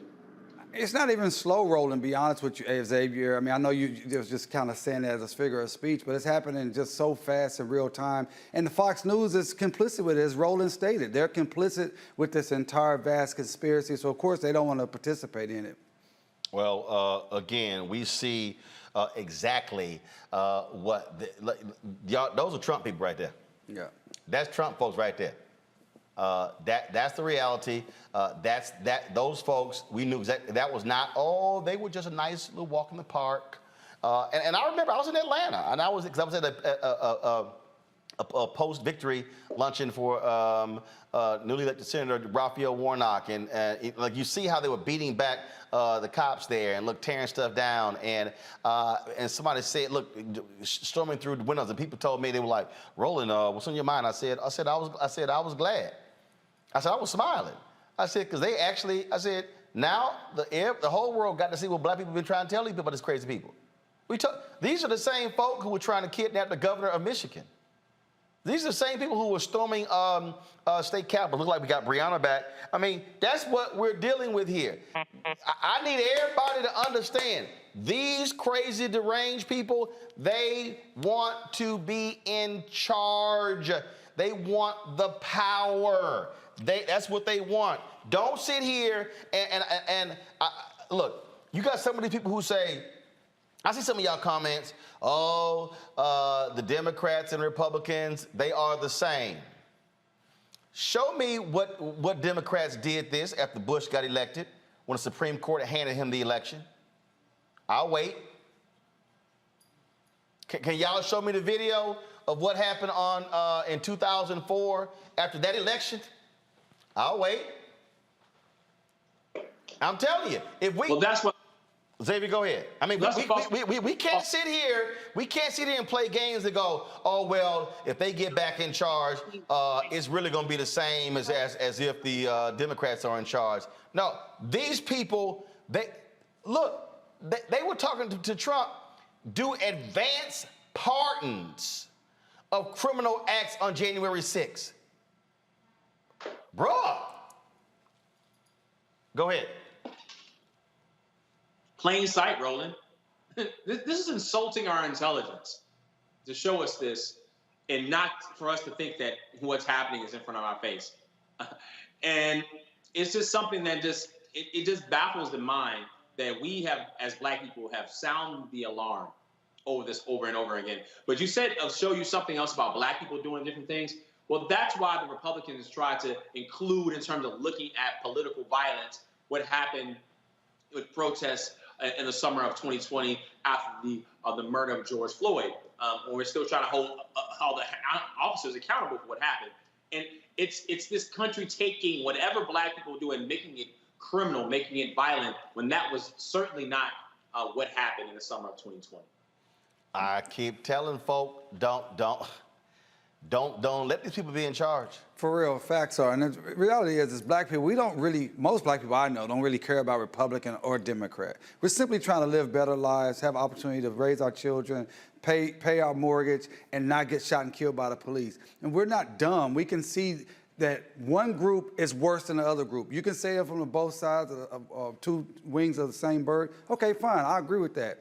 But it's certainly, this group that we're watching on TV right now is worse than if the Democrats are in place. And that's just a fact of the matter is, and I'm not no huge Democrat, and I'm certainly not a Republican, but I do have eyes, and I can see the difference between the two when it comes down to my life and my family's life. That's right. Trust me, you do not want these folks in power. I'm telling you, you do not want them. Is Brianna there? We finally got it straight? Okay, Brianna, again, I keep trying to warn these people. I keep trying to warn them that don't let these folks get in power. I'm telling you. Yeah, someone said today there's 2 questions that they want to ask every elected official before they vote for them. 1, do you support gun reform? And 2, do you support democracy?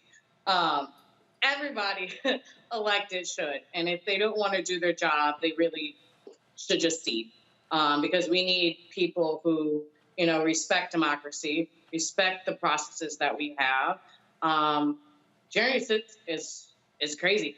I mean, even more crazy that, they're going to do the special hearing coming up to listen to everything in regards to it as more unfold. It's been so long and not enough has been done in regards to that. We're seeing hate still being generated on that because nothing has been going on in regards to that. White supremacy is blossoming because of that, and our nation hasn't done enough or really anything in regards to that. And so it's interesting, what they call themselves, Fox News Channel, is not going to show any of it. But it's going to be quite interesting to see the results and what the punishment is actually going to be for something that one side is going to argue was a protest, and that wasn't their intention of actually distorting the outcome of the election, while there's a higher standard of treasonry that that's going to be argued. I mean, I don't understand. I mean, I do understand it, but it's terrible to see people, elected leaders, defending what we just watched on January 6th. How's that not treasonous in and of itself? You're an elected official. You take an oath to protect the United States of America and the Constitution. These folks had a stated purpose of trying to overturn the election, and you support that. Again, the 14th Amendment allows those type of elected leaders to be kicked out of Congress. They should not be there. And even if you don't have all the votes to get them kicked all the way out of the Senate, they should still move forward with the impeachment process, because you show people that there are consequences. When people are able to get away with these type of activities, just like the 1921 Tulsa Race Massacre, no one was ever prosecuted. Nothing was ever done. White people felt like we can just destroy black communities, no big deal. It's the same thing here. It's the same with police shootings. When things happen to black people and there's no real swift prosecution and accountability, it only emboldens those individuals to continue to go forward. So with Ted Cruz, going back to what we started at this show, to talk about the KKK, back 150 years ago, when he supports what happened in January 6th, he's an insurrectionist, he's a white supremacist, and he should be out of Congress, and they should be doing everything they can to get him out of Congress right now.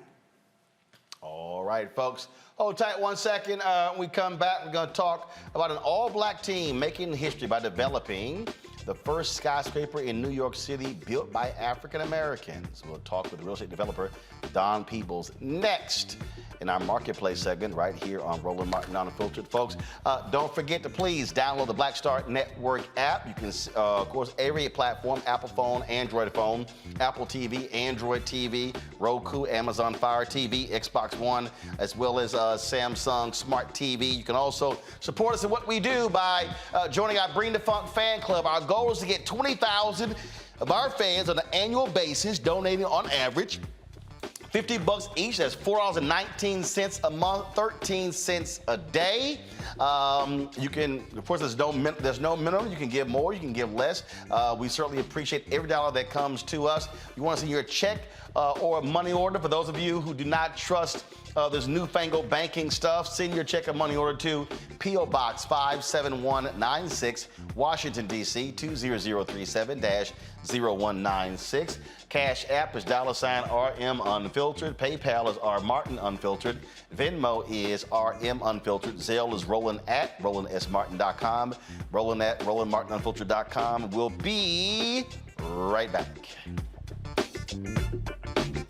A powerful movement is rising across America. From the Mississippi Delta to the Apache stronghold. From the homeless encampments of Washington State to the coal fields of Appalachia of West Virginia. We are the 140 million poor and low-wealth people in this country, and we are building the Poor People's Campaign, a national call for moral revival. On June 18th, ahead of this year's midterm elections, while the Congress is still in session, we will hold a mass poor people's and low-wage workers assembly and moral march on Washington to arrest the attention of the nation, to put a face and a voice on poverty and low wages in this country. This is a watershed moment for justice and democracy in America. There are those who say that transformative change is impossible, but history teaches us that it is precisely in times like these that people must build a broad and deep movement from the bottom up. We must compel this nation to repent, to lament, and to see the realities that have been hidden for far too long. On June 18th, we will come together to lift the voices of the poor and low-wage workers who know that change is not only possible, it is essential for our survival. We will make the connections to show how systemic racism, poverty, ecological devastation, the denial of health care, the war economy, and the false moral narrative of religious nationalism and white supremacy are hurting us all. We will show the nation the faces of Americans who cannot afford to go back to normal. We will detail the policies that can move us toward a society that works for everyone. And we will pledge to go home and build power for transformative change in this year's election and for years to come. Because the question should have never been, how much will it cost to address poverty? The real question is, how much is it costing us not to? Somebody's been hurting our people. It's gone on far too long. And we won't be silent or unseen anymore. Join us in D.C. on June 18th. Build with us for a third reconstruction in America. Visit poorpeoplescampaign.org.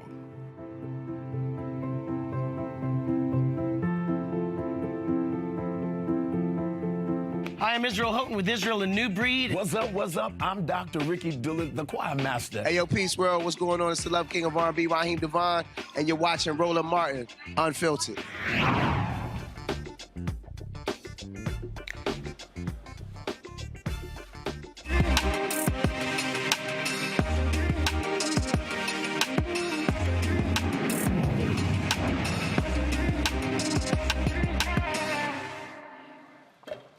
All right, folks, an all-black team is trying to make history in New York City to be the first builders of a skyscraper in New York City. Don Peebles and his team are joining forces with some heavy hitters to create what is called Affirmation Tower, which will be the tallest and most inclusive building in Manhattan. Don Peebles is the chairman and CEO of the People's Corporation. He joins us now from Los Angeles. Don, glad to have you on the show. So tell us about this Affirmation Tower. Well, it will be the tallest building in the Western Hemisphere, 1,633 feet tall. And it will be the first major skyscraper in the United States developed by a Black development team and built by the oldest Black-owned construction company in the country that also happens to be run by a woman, my friend Cheryl McKissick. And as amazing as it is to think about New York City with what it's known for, which is skyscrapers, in a city that is 69% diverse people of color, nearly 30% Black, and yet African Americans have not built one major building in New York City. And we're about to change that and do it in a big way. So this particular skyscraper, we're seeing the photos and everything. Go back to it, please. Tell me about this design, because it's certainly interesting and unique, how the design of it, and then also the green space below. Is this office? Is it residential? What type of building is this? Well, first of all, it was important also that this be designed by a Black architect. And so David Adjaye, who was the architect for the Museum for African American History and Culture in Washington, D.C., which is the most visited museum and has been the most visited museum in the Smithsonian system since it's opened. And so the idea was to have the most talented architect in the world, and David is one of the most talented architects in the world and the premier Black architect, to build the Western Hemisphere's most tallest building. And that building will basically be different buildings within a building. So if you start at the base, we have a sculpture garden that will showcase with sculptures Black New Yorkers who've made major contributions to our society.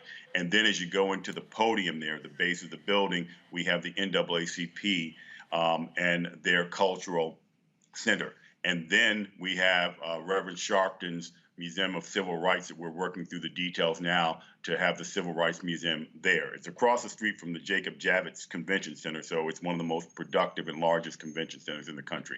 Then it has 2 hotels. So hold on, Don, 1 second. So right now on the screen we have this wide shot of the building in terms of what it looks like. And so you have so what's the body of water it's across, and where is it actually located in New York City? So it is located in Midtown West. It's on the Hudson River, just north of the Hudson Yards development. So the development you see to the right of the screen is a newly developed Hudson Yards development project. Got it. And then in front of the building is the green roof of the Javits Center, the low-rise building. And so the idea is that it's across the street from one of the most visited locations in New York City, prominently visualized as from the Hudson River, from New Jersey, and from when the airports fly into New York City. So it's very prominently placed. So you were saying that the what's going to be in it, you said Sharpton's Museum and the NAACP? Yep, and then as you go up the building, it's broken up. If you look at the building, it's broken up into 5 parts in the tower. The first part of that tower is one hotel. The second part is a second hotel, and there's outdoor area all throughout the property. And then you go up, and the rest of the tower are office buildings, office space rather. And then on the top, we have exhibition space, entertainment venues, event venues, and then on the roof, an observation deck, and during the winter, an ice skating rink.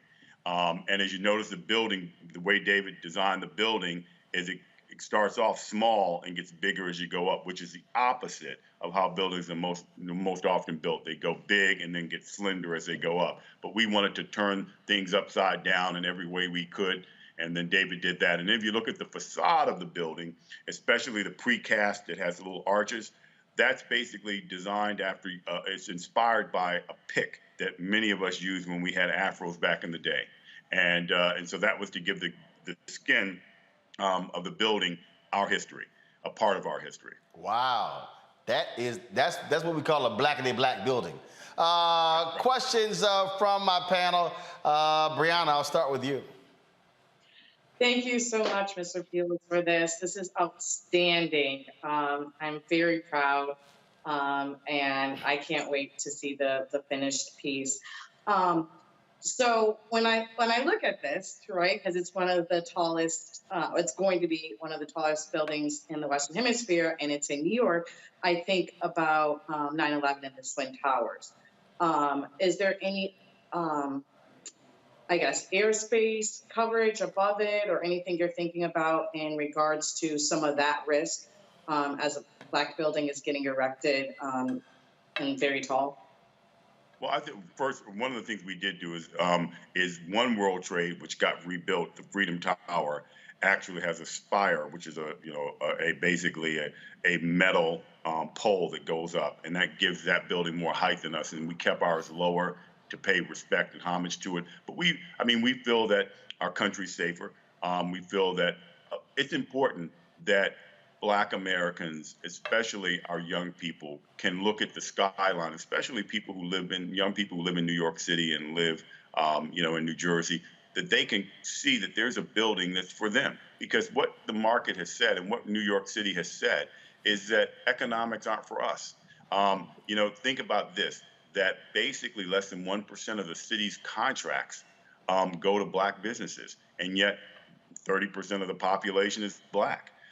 So our young people don't see that inspiration. So we wanted this building to make a very powerful statement, and also to the world to say, given the opportunity which we're fighting hard to get, we can do great things as a people. And if we're going to build the first skyscraper in New York City, or for that matter in the Western Hemisphere, why not build the biggest one? And that's really what it's more about, is that to be a symbol for everybody to see that this is what our people can do when we get a remotely fair opportunity. Xavier. Don, thank you for being a trailblazer to be able to create something of this great magnitude. What do you see as any obstacles in the timeline to getting the project built and that the world sees it, number one? And then the second question is about including other Black businesses in the office space, and some of the size that you're looking at in terms of some of those businesses that will occupy the space. Great, two good questions. I appreciate that, and thanks for the kind words. First of all, I think the obstacles are political. The end of the day, I mean, New York had a change of governors. Cuomo had started this RFP process, and his administration, I think, was poised to award it to us. Governor Kathy Hochul took over as governor and has taken a more cautious approach. And so we think that that's going to slow us down until after the election for them to make a final decision on it. But we're offering the state more money than anyone else. We're building the most impactful building than anybody else. So we're paying more money, building the most impactful building. And the Civil Rights Museum, Reverend Sharpton has been working tirelessly to get a Civil Rights Museum built. And they've had many obstacles. This one will get built, and we think that's very important, again, to our people, for our young people, and for people all over the world who come to visit New York to know our history. One of the things is important as a Black business person is it can't be just a win for us. It can't be a win for Cheryl, Craig, and me. It's got to be for everybody. So we committed that 35% of all of our contracts will go to minority businesses as a minimum. So think about this. This project is $3.8 billion. So over $1 billion of contracts at a minimum will go to Black-owned businesses.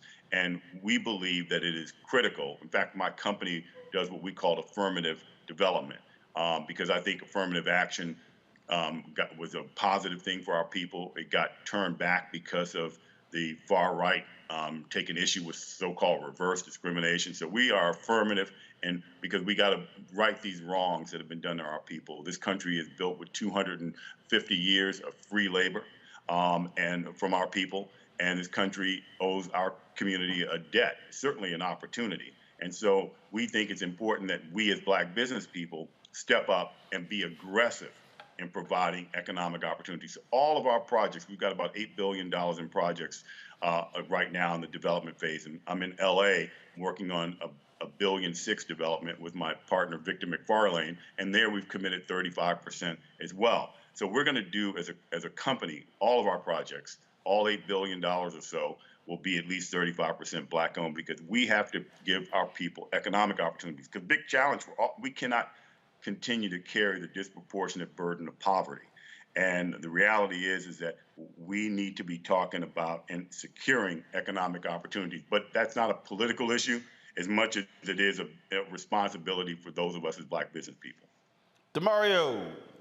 Don, I'm so excited to talk to you. I just spent 4 days in New York, so to think that this type of a building, the largest in the Western Hemisphere, can be built by you and your team. I'm the founder and executive director of the Justice for Greenwood Foundation, where we're all about trying to get back that Black Wall Street and that understanding of communal economic growth within our community. What I want to know is, how can we best help you as a community, as people that are very committed to Black empowerment and Black entrepreneurship and Black development? How can we best help you get this project off the ground and make sure it goes to fruition, so we all can go with our picks in our hand? I don't have any hair, but I'll still bring a pick with me so I can be like the builders. Well, I appreciate that. So look, first of all, if we think about the biggest challenge that Black businesses confront every day is equal access to capital. And right now, there's about $70 trillion invested in venture capital and private equity. Less than 0.25% of that money goes to Black businesses, Black entrepreneurs. Only 1.3% goes to people of color and women combined. So 98.7% of all venture capital money goes to white men. And the irony here is that the biggest investor in venture capital and private equity are public employee pension systems like New York State, and that's our money. That's our relatives and our friends and our parents and so forth are paid into that system. And so we got to get fair access to capital. In terms of supporting Affirmation Tower, we need to tell the governor of New York that if you want our support and you want us to be a dependable voting block for you, you've got to provide economic opportunities for us. And I mean meaningful economic opportunities. And what's the problem if we got a black team that's paying more money, we got the best design, we're committing to more diversity in terms of contracting opportunities than anybody else, and we've got the tallest building in the Western Hemisphere, which will make this the most visited building in the country. And we need the governor to make a decision and award this project to us. And everyone needs to say that this is important because this is not just about us. Right. This is about affirming opportunities for black people in New York City. And we are looking to break the barrier there, but hopefully that barrier is broken and many, many other people get to walk through it. So my last question, so explain that when you say y'all need the governor to award this to us. So you've designed this, you've laid it all out, but the project has not been awarded to your team? Yes, that's correct. So what has happened is that they had a request for proposals, and that started under Governor Cuomo. And during that process, toward the end of it, Governor Cuomo left office, he resigned from office, and Governor Hochul took over. And so instead of proceeding with the project, the governor put it on hold until after the election. And so what we need is for her to step up and make a decision. We feel good that if we pay more money than anyone else, and by the way, our building, by being taller and the most expensive, pays much more in taxes than our competitors as well. So the economic windfall to the state and the city of New York is immeasurable. And this meets a couple of moments. I mean, coming out of COVID, we've got to rebuild this country, and we got to rebuild it differently. As Biden has said, and as other people have talked about after the murder of George Floyd, that we got to have economic equality and economic justice. So this project meets both economic empowerment for our people and rebuilding. It's the equivalent of a Rockefeller Center or the Empire State Building coming out of the Great Depression. We're coming out of COVID, and we're building a landmark building that will say to the country and to the world, New York is coming back, but it's coming back in a different way, one that's inclusive of the people who helped build New York and make New York the city that it is. All right, then. Don Peebles, we certainly appreciate it, man. Thank you so very much. Let us know exactly what we can do to help. Thank you, Roland. Appreciate it very much. Thank you for having me on. All right, we surely appreciate it. Thanks a lot. Folks, there's a couple of more items here. We did an in memoriam, folks. The journalism industry lost a trailblazing giant. Trudy Haynes was the first black weather reporter in the United States. She then became the first black reporter in Philadelphia, where she spent most of her career in terms of there in Philadelphia.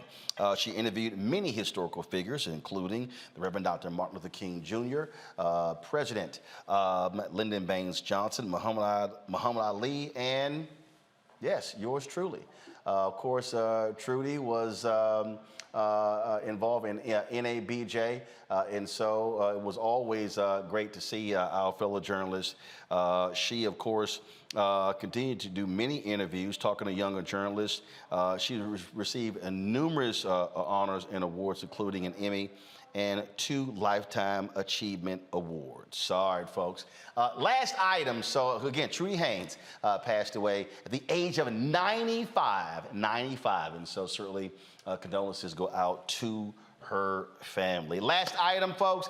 I've been sitting on this for a month. When I was in Los Angeles,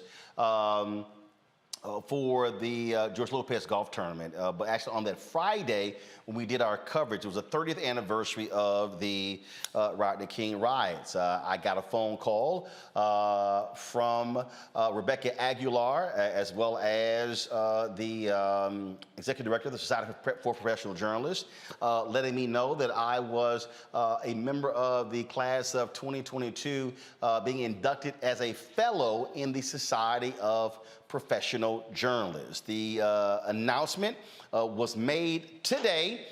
It's basically their Hall of Fame. They call them being a fellow of the society. And so that announcement was made today. Among the other honorees of the folks who are involved here, you have, of course, at the top left there, you have Jerry Green, longtime sports writer.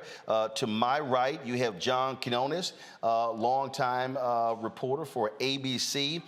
You have Clarissa Ward, who is an international correspondent for CNN. And then you have Bill Whitaker, who is a longtime journalist for CBS. And so that will take place at their convention in October. And so we look forward to that. Now, this comes on the heels of, in December, I was inducted into the National Association of Black Journalists Hall of Fame. That was a virtual ceremony. We have our convention in Las Vegas in August. And so we're going to they're going to be, of course, honoring the class of 2021 and 2020 and the class of 2021. Both of those are virtual because of COVID. They'll be honoring us there in Las Vegas, and so we'll be there, and so looking forward to it. And we're actually planning now you have two Hall of Fames. We're planning a celebration in November in Houston. Houston Mayor Sylvester Turner, Alpha. When I was inducted to NABJ Hall of Fame, he said, hey, we want to do something where your hometown honors you. And so we're looking at November 11th or 12th in Houston to do something big there. So I'll give y'all more details what we're doing. And so look forward to that. So certainly maybe thank the folks with the Society of Professional Journalists for that. For my frat brother, Mark Watts, Alpha. Mark Watts, my longtime agent, longtime CNN correspondent who wrote the letter to SPJ, and so we certainly appreciate that. So thank you so very much. So DeMario got to us. So DeMario's not mic'd up, is he? He's not mic'd up, is he? I need a handheld or something like that. So we gotta get that other wireless mic. So DeMario, I'll take this off. So this is your first time being in the studio. Normally he's coming to us late in Tulsa. His wife has him doing honeydews, and so he's always running around. So he got to come to DC for his meeting. So what do you think of the new digs? Man, this is amazing. Your studio is amazing. I'm so proud of you, what you're doing, and was proud of the fan club who are supporting this. This is real. This is something that's necessary and tangible. And so when you're telling people to hit the likes and to send in their donations, I've been doing it for a long time.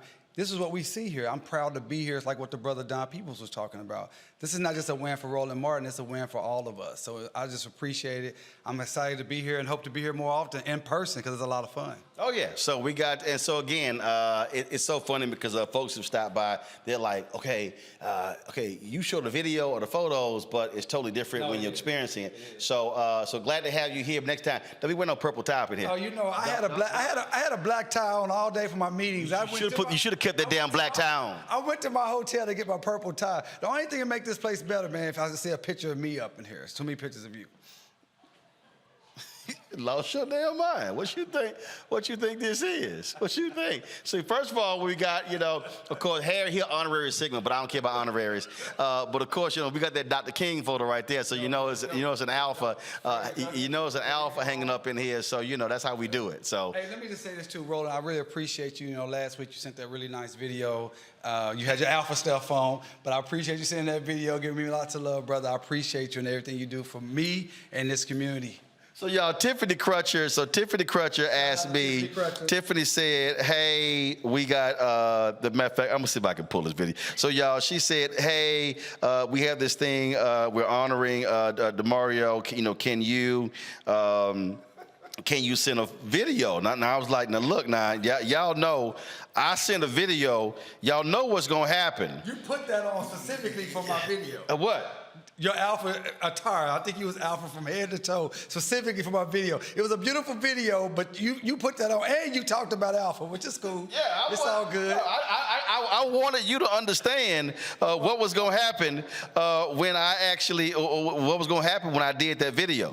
Yeah, I know you did. I know you did. And like I said, you said such great things, but you let it be known, hey, I got my Alpha stuff on. And I like the way you plugged the show, too, so it was all good. Well, I knew that there were going to be other people in the room, and she said, she did tell me, she said, yeah, his Omega frat brother didn't appreciate, she said, oh, he was crying laughing. She said, but they were like, I know he ain't go there. Yeah, absolutely, man. It was beautiful. It was really, really touching.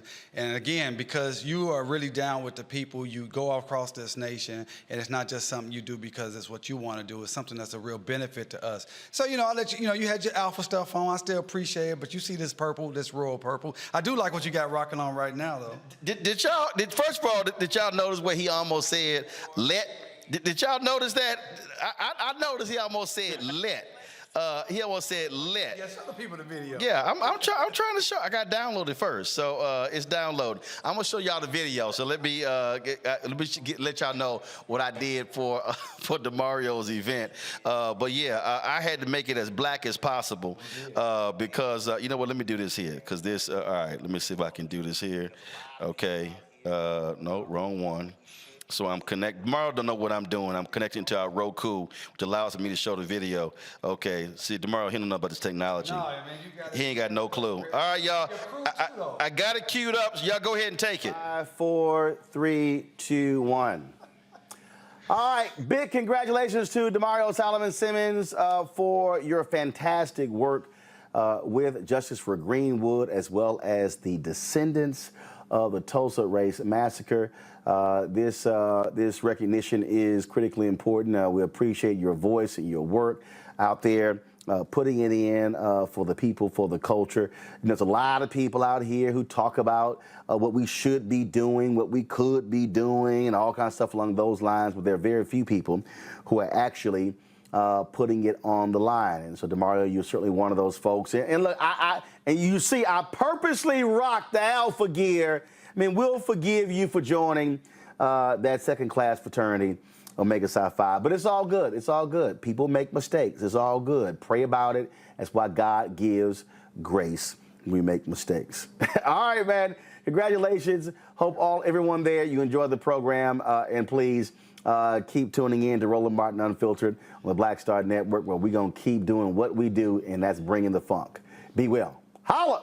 All right, y'all. Mario said what'd you just say? I just realized, because I was really touched by everything else, I just realized you said second-class fraternity. Man, that's pretty low, man. That's all right, though. That's all right, though. Yeah, I'll slip that in. Hey, y'all, I meant to show this here to Brianna and Xavier. I meant to show this earlier. Now, this video is from May of 2020. If y'all want to see how pitiful, there are some black people, people assume that everybody black got rhythm. No. But Herschel Walker is showing us that we gonna snatch any and all black cards from him. This video is now circulating, y'all, on social media. If y'all want to see a rhythmless, I can't call him a bruh. Y'all play this video. Hi, this is Herschel Walker. Hey, you can see me sweating, but I'm going to tell you the reason why. First of all, keep reading the CDC guidelines right now, and everything is becoming interesting. Stay 6 feet apart. Also wash your hands. But I was thinking, guys, when I'm working out, I have music on, and this is from me just doing some of my stuff early on. But I'm going to show you what I want you to start doing. Just create it. I'm going to create things. Watch this right here. All right, I want you to watch this and stay with me here if you want to do this. All right, take a look.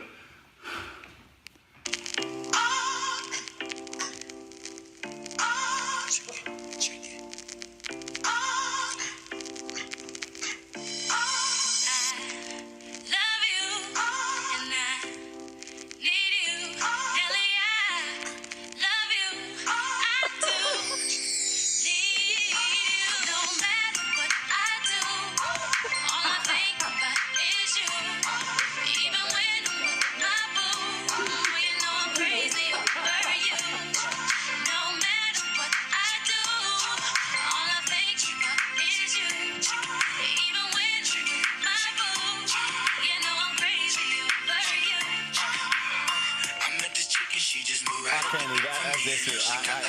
I mean, look at the look on Breonna's face. Y'all, look at the look on Breonna's face. Breonna, if you at the club and a dude roll up on you and said, let's dance, and he started off like that, what would you do? Let's go get help. I don't know. I think it said he was trying to exercise, but he doesn't even look like he's exercising. I don't know what's going on. Maybe he had a little bit too much to drink before he started. Xavier, what the hell is that? Goodness, yeah, that's What he should have been doing, would have had a good shot at doing something dope. But he should have chose I don't know what that was, man. He had the heebie-jeebies or the screaming weebies. I don't know what that was. Hey, y'all, if y'all are undecided on who to vote for, I can let y'all know Alpha Raphael Warnock got way more rhythm than what you just saw right there. I don't know what the hell that was, but that was awful. Man. I thought he's about to next throw the hooks up.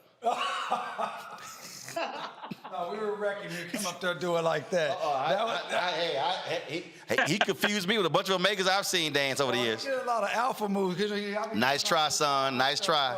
He was doing his hands. I don't know. DeMario, you want? Listen, it's sad to see.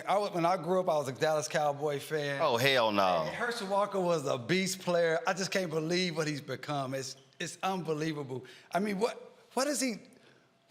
I don't even believe that's really I don't believe he really dances that way. I think this is just clearly playing to the white base to be a buffoon. I don't believe he dances that way. I don't. Well, I done told y'all, this is why you should not support Texas Longhorns, Omegas, or Cowboys. Hey, don't put me down. Don't put us down there with Herschel Walker. Y'all in the same category. No, absolutely. Y'all in the same category. Absolutely. Same category. Hey, my old knees right now can throw off a better hop than that. I'm not going to do that. Yeah, you ain't lying. Yeah, you ain't lying, because you're gonna blow something. You try to hop. Because now I can still step, stroll. I can do all that. But there's a difference between stepping and hopping, sir. There's a difference. Let's be clear. You know doggone well. First of all, if we were in here with these wooden floors and we just hit just that down. It's your show, man, so I'm just going to digress. I'm going to digress. See, you scared to even do that. First of all, your one knee will be hurt just doing that. I just don't want to hear Atomic Dog. Your one knee will be. You can't even hit one. This guy, you challenging me, dog?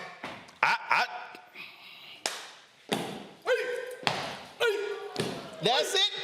That's all I give you right now. Now y'all notice he did a half spin. He couldn't do a 360. He looked like Buddy Lewis. He looked like Buddy Lewis when we were in L.A. doing that. Y'all remember we were in L.A. and Buddy Lewis could not. Who was Buddy Lewis? One of your degenerates. One of your fellow degenerates. Fellow degenerates. Fellow degenerates. Okay. All right. Yeah. Say it again, Xavier.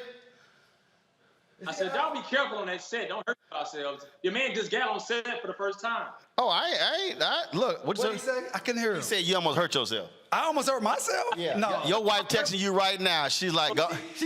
Your wife texting you right now, and she's saying, go and get that Ben Gay. You know you and Roland gonna get going. Do not get on there and go acting crazy, so baby. Shit, your wife saying right now, I ain't trying to sit here and have to call you and call the insurance, call your doctor. He challenged me, baby. I'm cool. I'm relaxed. It's his show. It's Roland. That's all he had. That's all you.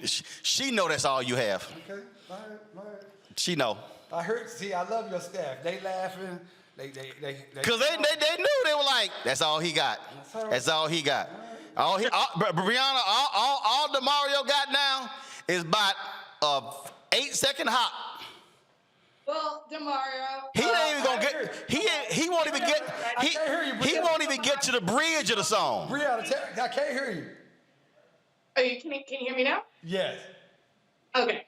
So, Demario, I'll give you your credit because Roland still owes me a squat because it seems like my squats are better. And now What that squat? I can see his body, he's standing. What squat? Why you got yourself out? Okay, first of all, you can't even sit here and come up down. You can't even spin it around, come back.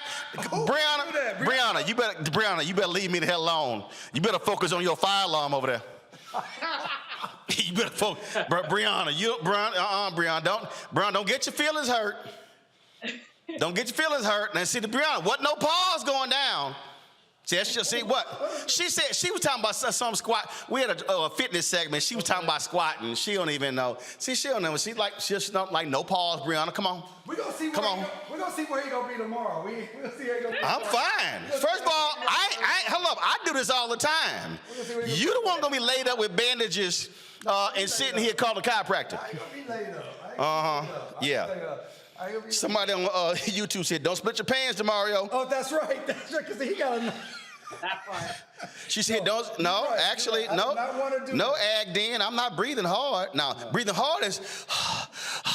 Hold up. Now, I'm not breathing hard. Now, I'm gonna give y'all a story. I'm gonna give y'all a story. I'm gonna give y'all a story. This did happen. Okay. And matter of fact, I wish I had the video.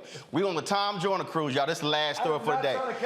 We on the Tom, y'all. I'm not trying to catch my breath. Y'all, I tell y'all he lasted 8 seconds. So we're on the Tom Joyner cruise, and the previous year, we had this dance off, okay? And so, now you remember, Tom, he a Lil Omega. So we on the cruise, and he a Lil Omega. Okay. It's his cruise, all right? Okay, go ahead. Don't matter. No, go ahead. Don't matter. Go ahead. Don't matter. Go ahead. And so we on a cruise, and they had a little concert, and then all of a sudden, Chubb Rock come out there. Now again, he a Lil Omega, and so I sit here and just smoked him and his brothers. Just smoked them. I ain't lying. Just smoked them. Who's verifying this? Matter of fact, no, it's all good. It's all good.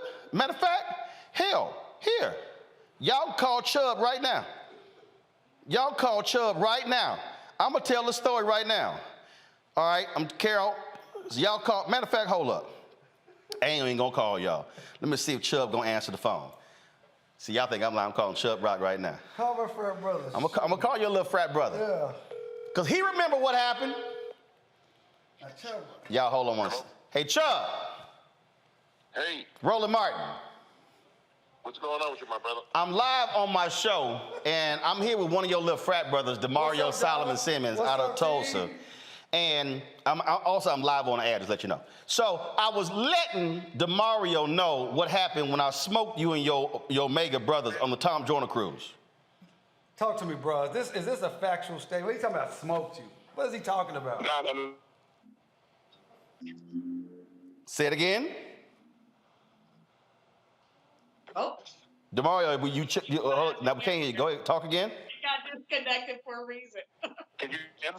Yeah, we got you now.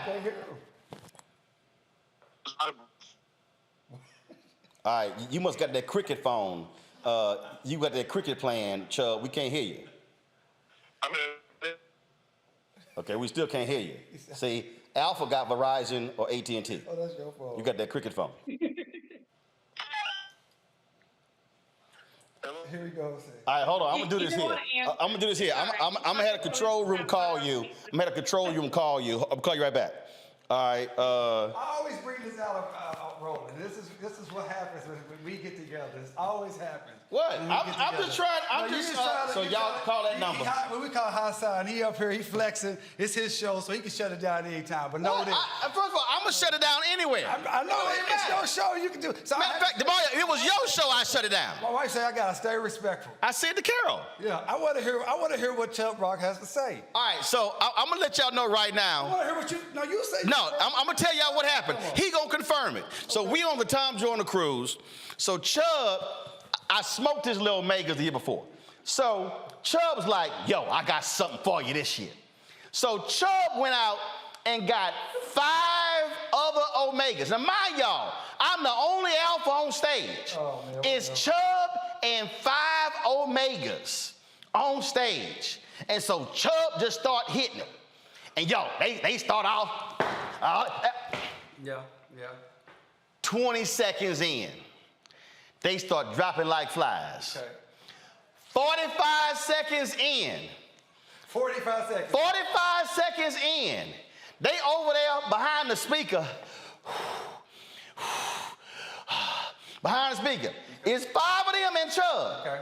45 seconds in, is 2 people left on stage. Okay. Me and Chubb. Okay. Chubb was even like, damn, bros. Okay. I had 5 of y'all. He said, I said, 5 of y'all can't handle 1 alpha. Doc, was still, I was still getting it. How old is he? Because Chubb was, how old is his brothers? They were, I don't know. Yeah. Hell, it don't matter. So you and Chubb went one-on-one? Well, Chubb was like, man, Chubb was like, yeah, you know, he brought 5 of them. Y'all call him. That's your... Y'all called him yet? No. Oh, Chubb ain't know that's the office calling. Let's see here. Let's see if y'all think I'm like. Oh, they got it. All right, y'all got him? Chubb, you there? Yeah, I'm in a bad area, brother. Okay, Chubb, what happened on the Joyner cruise when you brought out 5 of your fellow brothers, when you on stage dance against me, how long was it before they were out of breath? Roland could not handle the competition. You know damn what, Chubb, really Chubb? Hold on, stop. Chubb, you gonna knowingly lie, Chubb? Now, first of all, I'm gonna tell you one thing. Roland was good. He was in shape. He did good. I'm not gonna lie about him. He did good. He was really good. The brothers were incredible.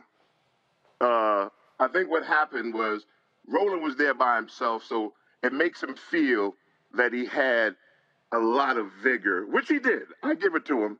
He's 98 years old, and he did pretty good. Chubb, 30 seconds in.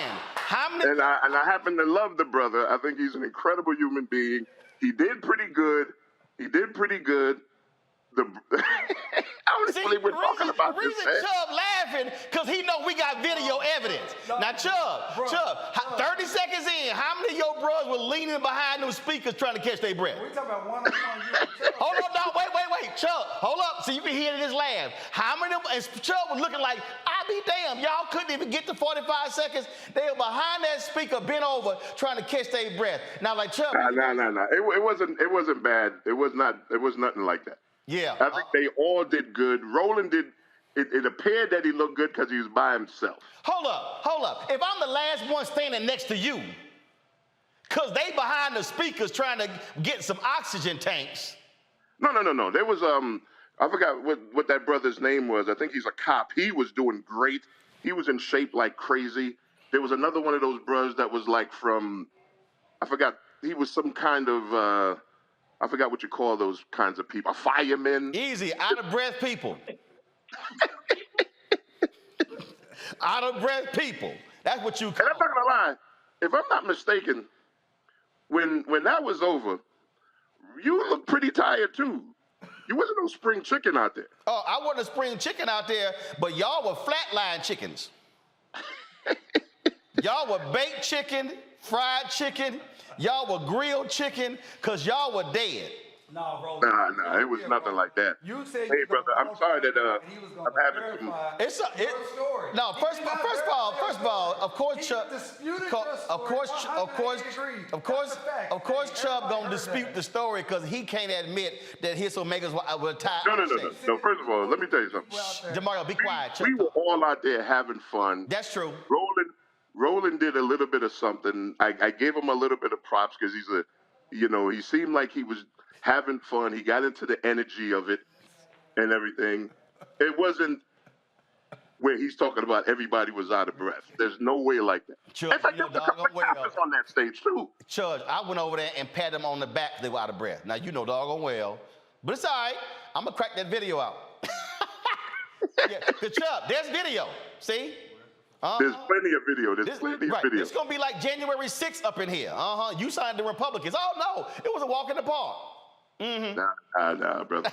Yeah, I apologize for the. It's all good, brother. That's all good, man. Tell everybody how they can check you out on the radio. Yeah, man. You can just follow the Chubb Rock Show. and you'll see everything that's going on. Right now, we're really getting involved with a program when we're really trying to help young black males and deal with this violence and some of this gang stuff, man. So that's really where a lot of my passion is right now. All right, man. Well, look, whatever we can do to help, you let me know. You can call me anytime. Always good to chop it up with you.